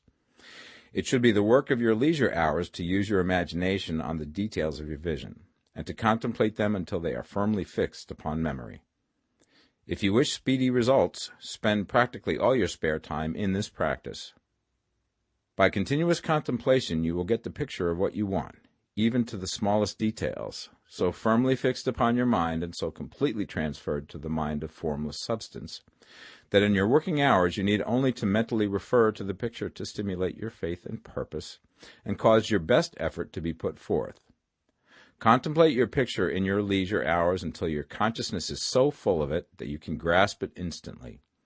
You will become so enthused with its bright promises that the mere thought of it will call forth the strongest energies of your whole being. Let us again repeat our syllabus, and by slightly changing the closing statements, bring it to the point we have now reached. There is a thinking stuff from which all things are made, and which, in its original state, permeates, penetrates, and fills the interspaces of the universe. A thought in this substance produces the thing that is imaged by the thought. Man can form things in his thought, and, by impressing his thought upon formless substance, can cause the thing he thinks about to be created. In order to do this, man must pass from competitive to the creative mind. He must form a clear mental picture of the thing he wants, and do, with faith and purpose, all that can be done each day, doing each separate thing in an efficient manner. Chapter 13. Getting into the right business. Success in any particular business depends for one thing upon your possessing in a well-developed state the faculties required in that business. Without good musical faculty, no one can succeed as a teacher of music. Without well-developed mechanical faculties, no one can achieve great success in any of the mechanical trades. Without tact and the commercial faculties, no one can succeed in the mercantile pursuits. But to possess in a well-developed state the faculties required in your particular vocation does not ensure getting rich. There are musicians who have remarkable talent and who yet remain poor. There are blacksmiths, carpenters, and so on who have excellent mechanical ability, but who do not get rich. And there are merchants with good faculties for dealing with men who nevertheless fail. The different faculties are tools. It is essential to have good tools, but it is also essential that the tools should be used in the right way. One man can take a sharp saw, a square, a good plane, and so on, and build a handsome article of furniture. Another man can take the same tools and set to work to duplicate the article, but his production will be a botch. He does not know how to use good tools in a successful way. The various faculties of your mind are the tools with which you must do the work which is to make you rich. It will be easier for you to succeed if you get into a business for which you are well equipped with mental tools. Generally speaking, you will do best in that business which will use your strongest faculties, the one for which you are naturally best fitted. But there are limitations to this statement also. No man should regard his vocation as being irrevocably fixed by the tendencies with which he was born. You can get rich in any business, for if you have not the right talent you can develop that talent. It merely means that you will have to make your tools as you go along, instead of confining yourself to the use of those with which you were born. It will be easier for you to succeed in a vocation for which you already have the talent in a well-developed state, but you can succeed in any vocation, for you can develop any rudimentary talent, and there is no talent of which you have not at least the rudiment. You will get rich most easily in point of effort if you do that for which you are best fitted, but you will get rich most satisfactorily if you do that which you want to do. Doing what you want to do is life, and there is no real satisfaction in living if we are compelled to be forever doing something which we do not like to do, and can never do what we want to do. And it is certain that you can do what you want to do. The desire to do it is proof that you have within you the power which can do it.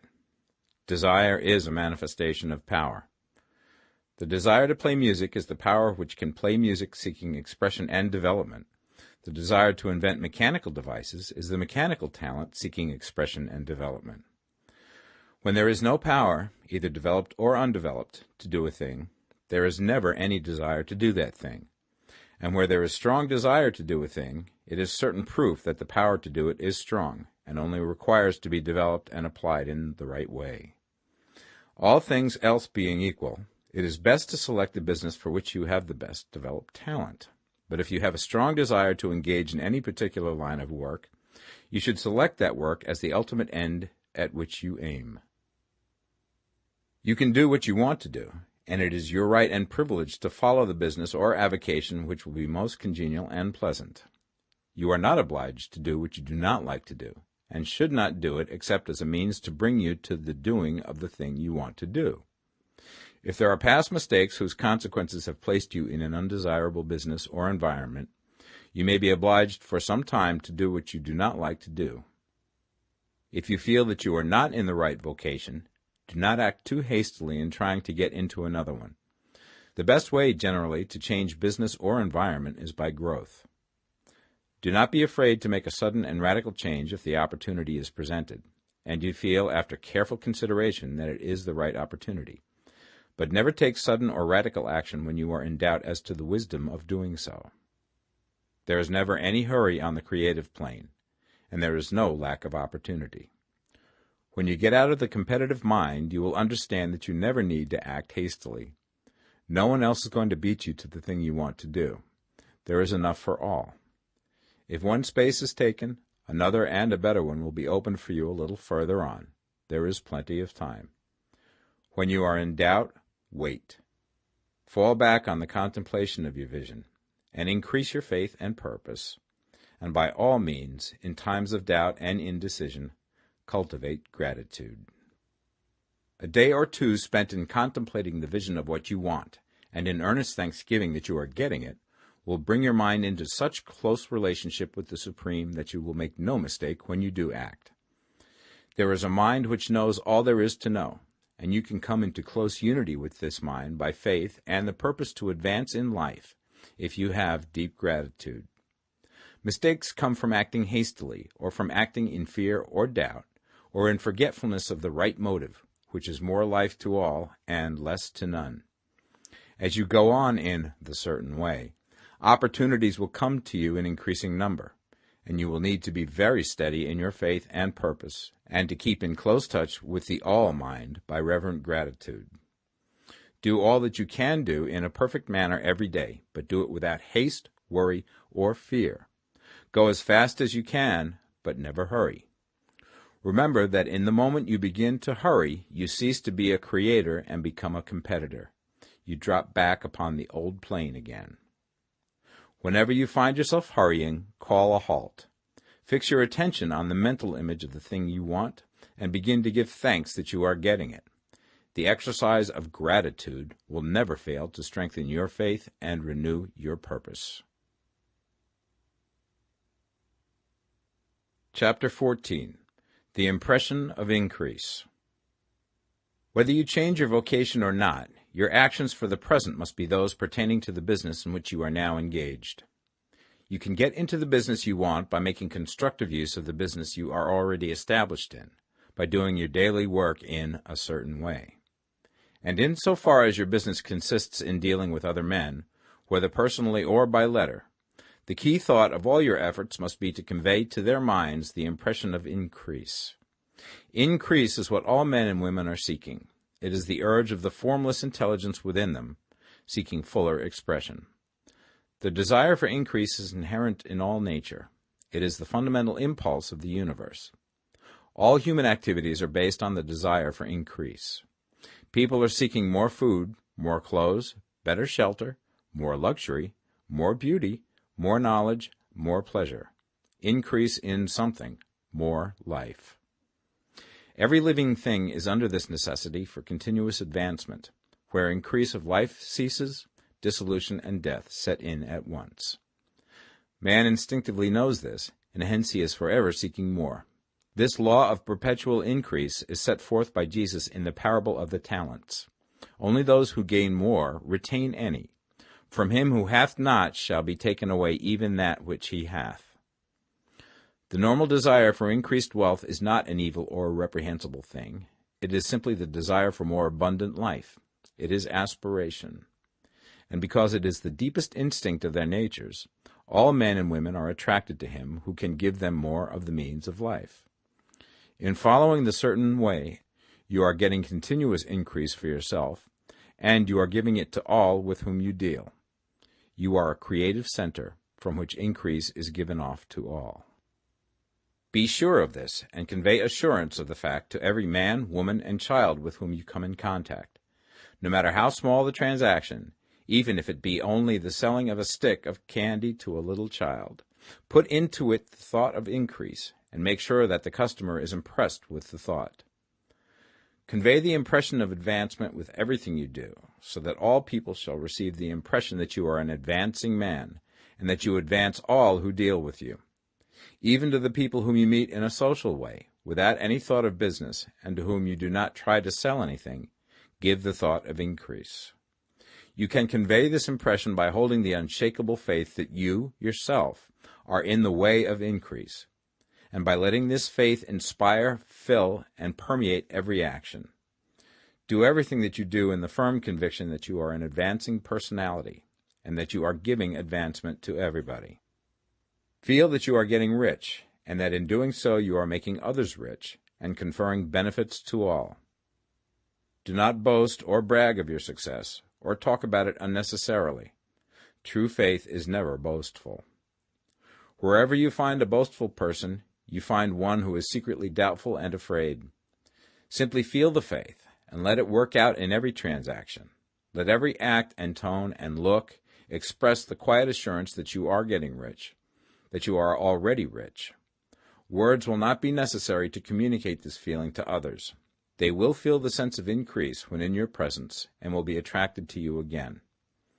You must so impress others that they will feel that in associating with you they will get increase for themselves. See that you give them a use value greater than the cash value you are taking from them. Take an honest pride in doing this and let everybody know it, and you will have no lack of customers. People will go where they are given increase, and the Supreme, which desires increase in all, and which knows all, will move towards you men and women who have never heard of you. Your business will increase rapidly, and you will be surprised at the unexpected benefits which will come to you. You will be able from day to day to make larger combinations, secure greater advantages, and to go on into a more congenial vocation if you desire to do so.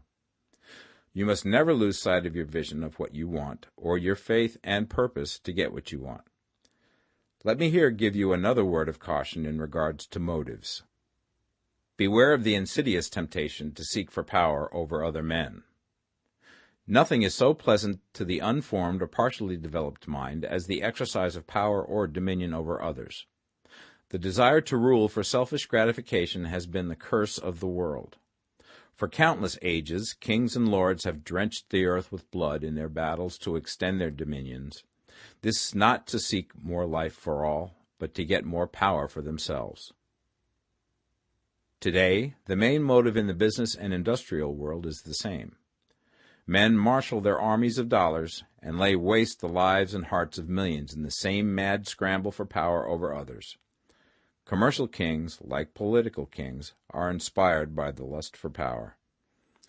Jesus saw in this desire for mastery the moving impulse of that evil world he sought to overthrow.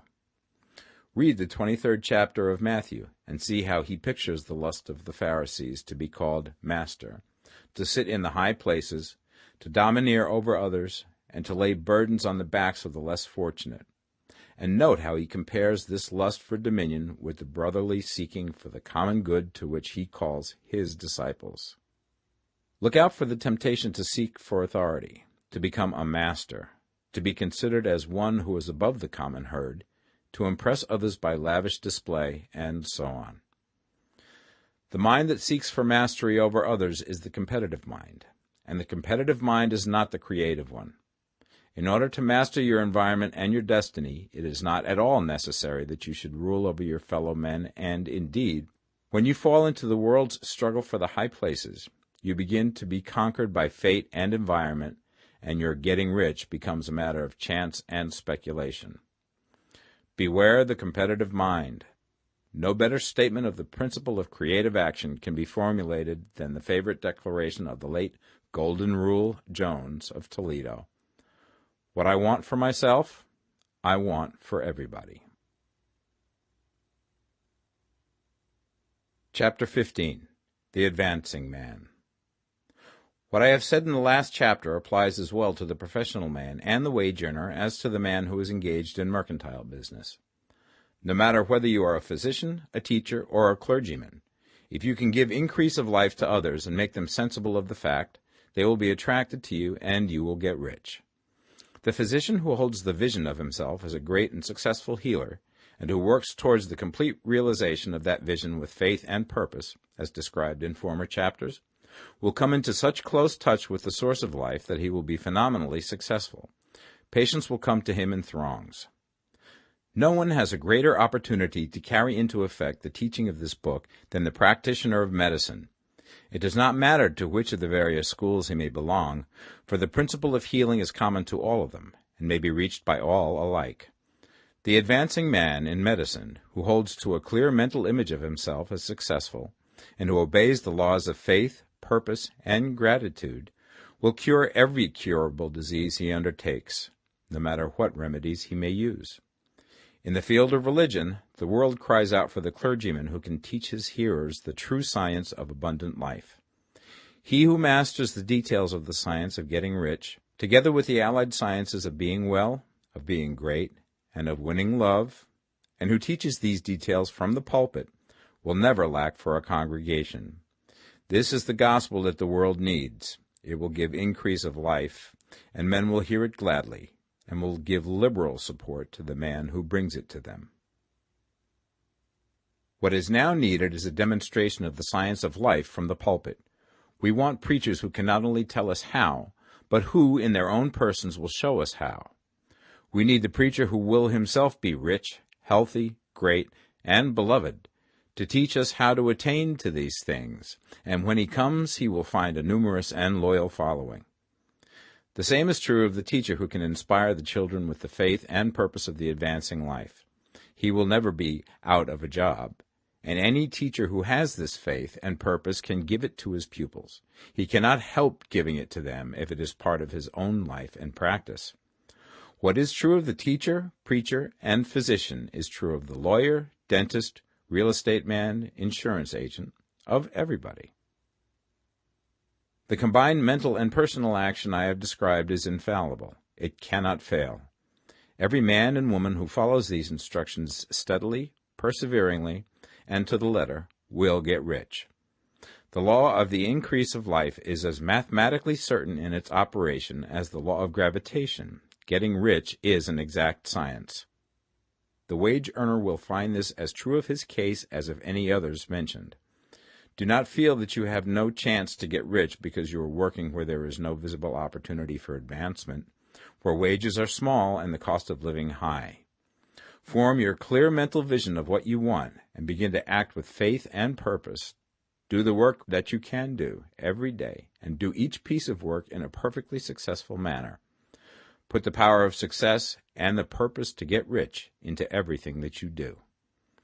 But do not do this merely with the idea of currying favor with your employer in the hopes that he or those above you will see your good work and advance you. It is not likely that they will do so.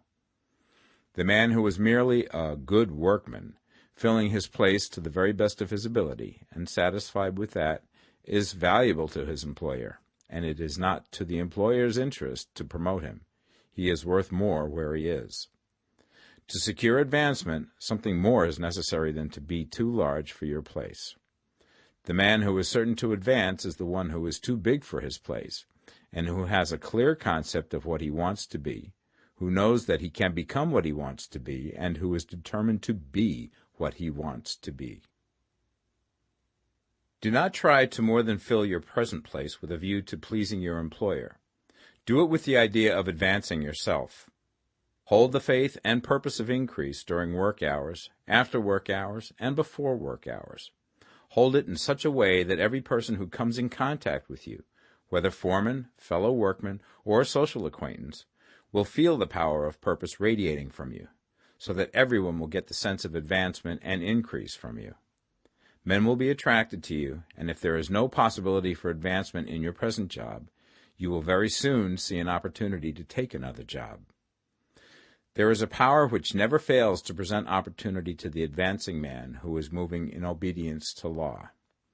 God cannot help helping you if you act in a certain way. He must do so in order to help himself. There is nothing in your circumstances or in the industrial situation that can keep you down. If you cannot get rich working for the Steel Trust, you can get rich on a 10-acre farm. And if you begin to move in the certain way, you will certainly escape from the clutches of the Steel Trust and get on to the farm or wherever else you wish to be. If a few thousands of its employees would enter upon the certain way, the Steel Trust would soon be in a bad plight. It would have to give its working men more opportunity or go out of business. Nobody has to work for a trust.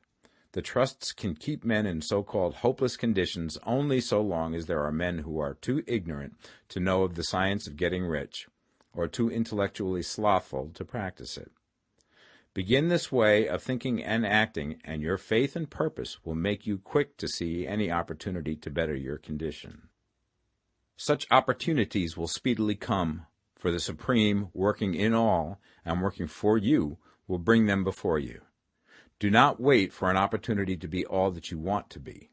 When an opportunity to be more than you are now is presented, and you feel impelled toward it, take it. It will be the first step towards a greater opportunity. There is no such thing possible in this universe as a lack of opportunities for the man who is living the advancing life. It is inherent in the constitution of the cosmos that all things shall be for him and work together for his good, and he must certainly get rich if he acts and thinks in the certain way.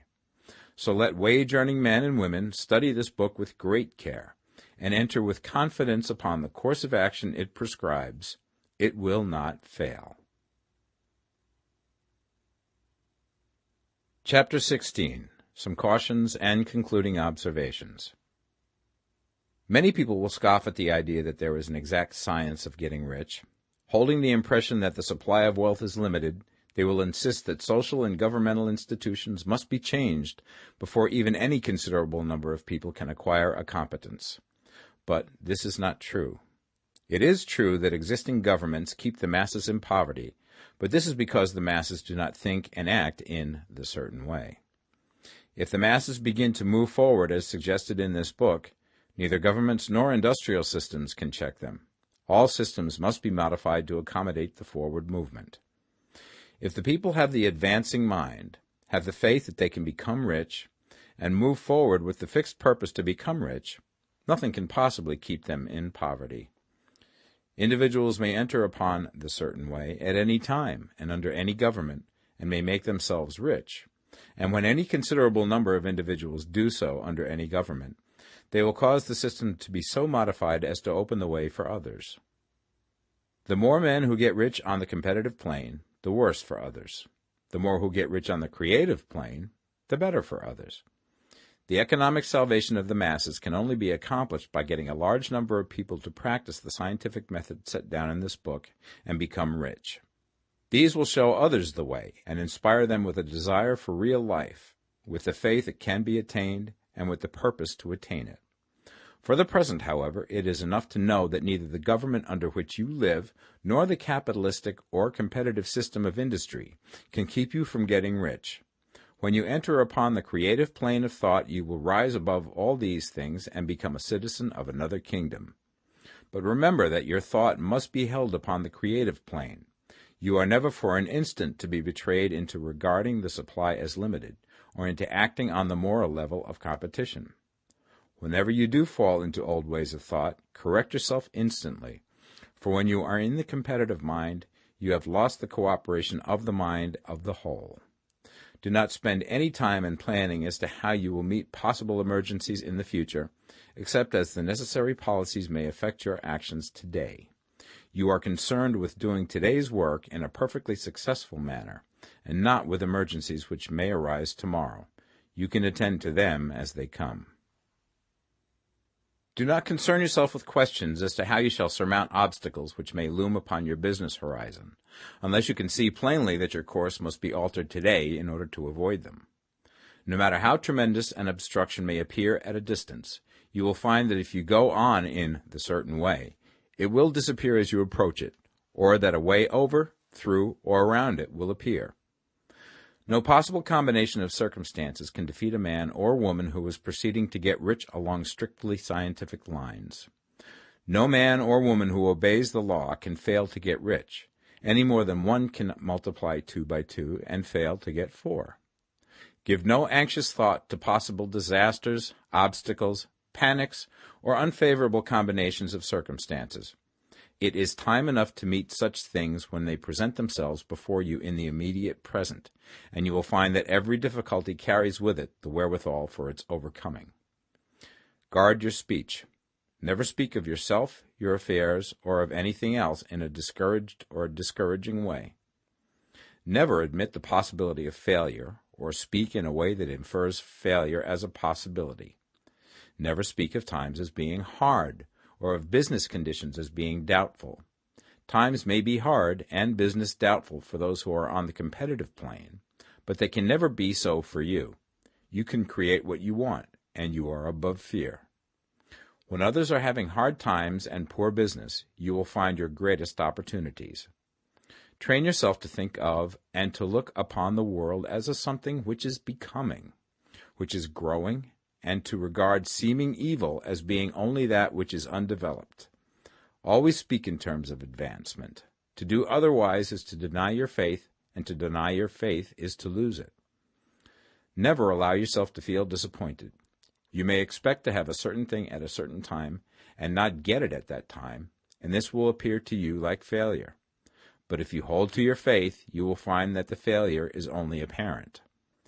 Go on in the certain way, and if you do not receive that thing, you will receive something so much better that you will see that the seeming failure was really a great success.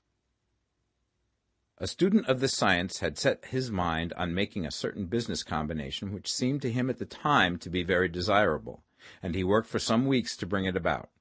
When the crucial time came, the thing failed in a perfectly inexplicable way. It was as if some unseen influence had been working secretly against him. He was not disappointed. On the contrary, he thanked God that his desire had been overruled, and went steadily on with a grateful mind. In a few weeks an opportunity so much better came his way that he would not have made the first deal on any account, and he saw that a mind which knew more than he knew had prevented him from losing the greater good by entangling himself with the lesser. That is the way every seeming failure will work out for you, if you keep your faith, hold to your purpose, have gratitude, and do, every day, all that can be done that day, doing each separate act in a successful manner. When you make a failure, it is because you have not asked for enough. Keep on, and a larger thing than you were seeking will certainly come to you. Remember this. You will not fail because you lack the necessary talent to do what you wish to do. If you go on as I have directed, you will develop all the talent that is necessary to the doing of your work. It is not within the scope of this book to deal with the science of cultivating talent, but it is as certain and simple as the process of getting rich. However, do not hesitate or waver for fear that when you come to any certain place you will fail for lack of ability. Keep right on, and when you come to that place, the ability will be furnished to you. The same source of ability which enabled the untaught Lincoln to do the greatest work in government ever accomplished by a single man is open to you. You may draw upon all the mind there is for wisdom to use in meeting the responsibilities which are laid upon you. Go on in full faith. Study this book. Make it your constant companion until you have mastered all the ideas contained in it. While you are getting firmly established in this faith, you will do well to give up most recreations and pleasure, and to stay away from places where ideas conflicting with these are advanced in lectures or sermons. Do not read pessimistic or conflicting literature, or get into arguments upon the matter.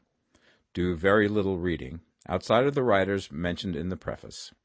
Spend most of your leisure time in contemplating your vision, and in cultivating gratitude, and in reading this book.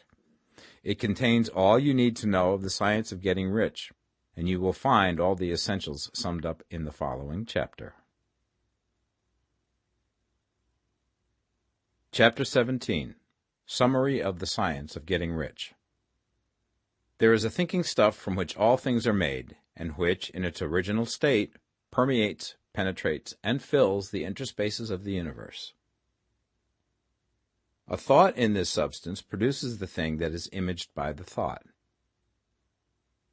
Man can form things in his thought, and by impressing his thought upon formless substance can cause the thing he thinks about to be created.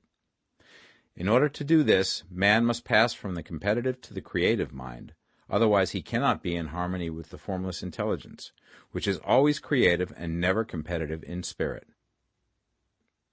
Man may come into full harmony with the formless substance by entertaining a lively and sincere gratitude for the blessings it bestows upon him. Gratitude unifies the mind of man with the intelligence of substance, so that man's thoughts are received by the formless.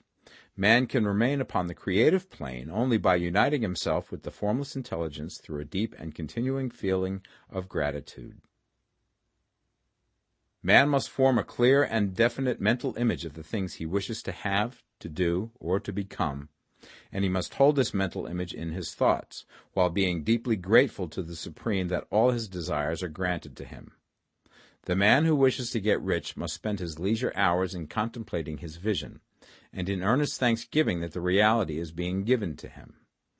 Too much stress cannot be laid on the importance of frequent contemplation of the mental image, coupled with unwavering faith and devout gratitude.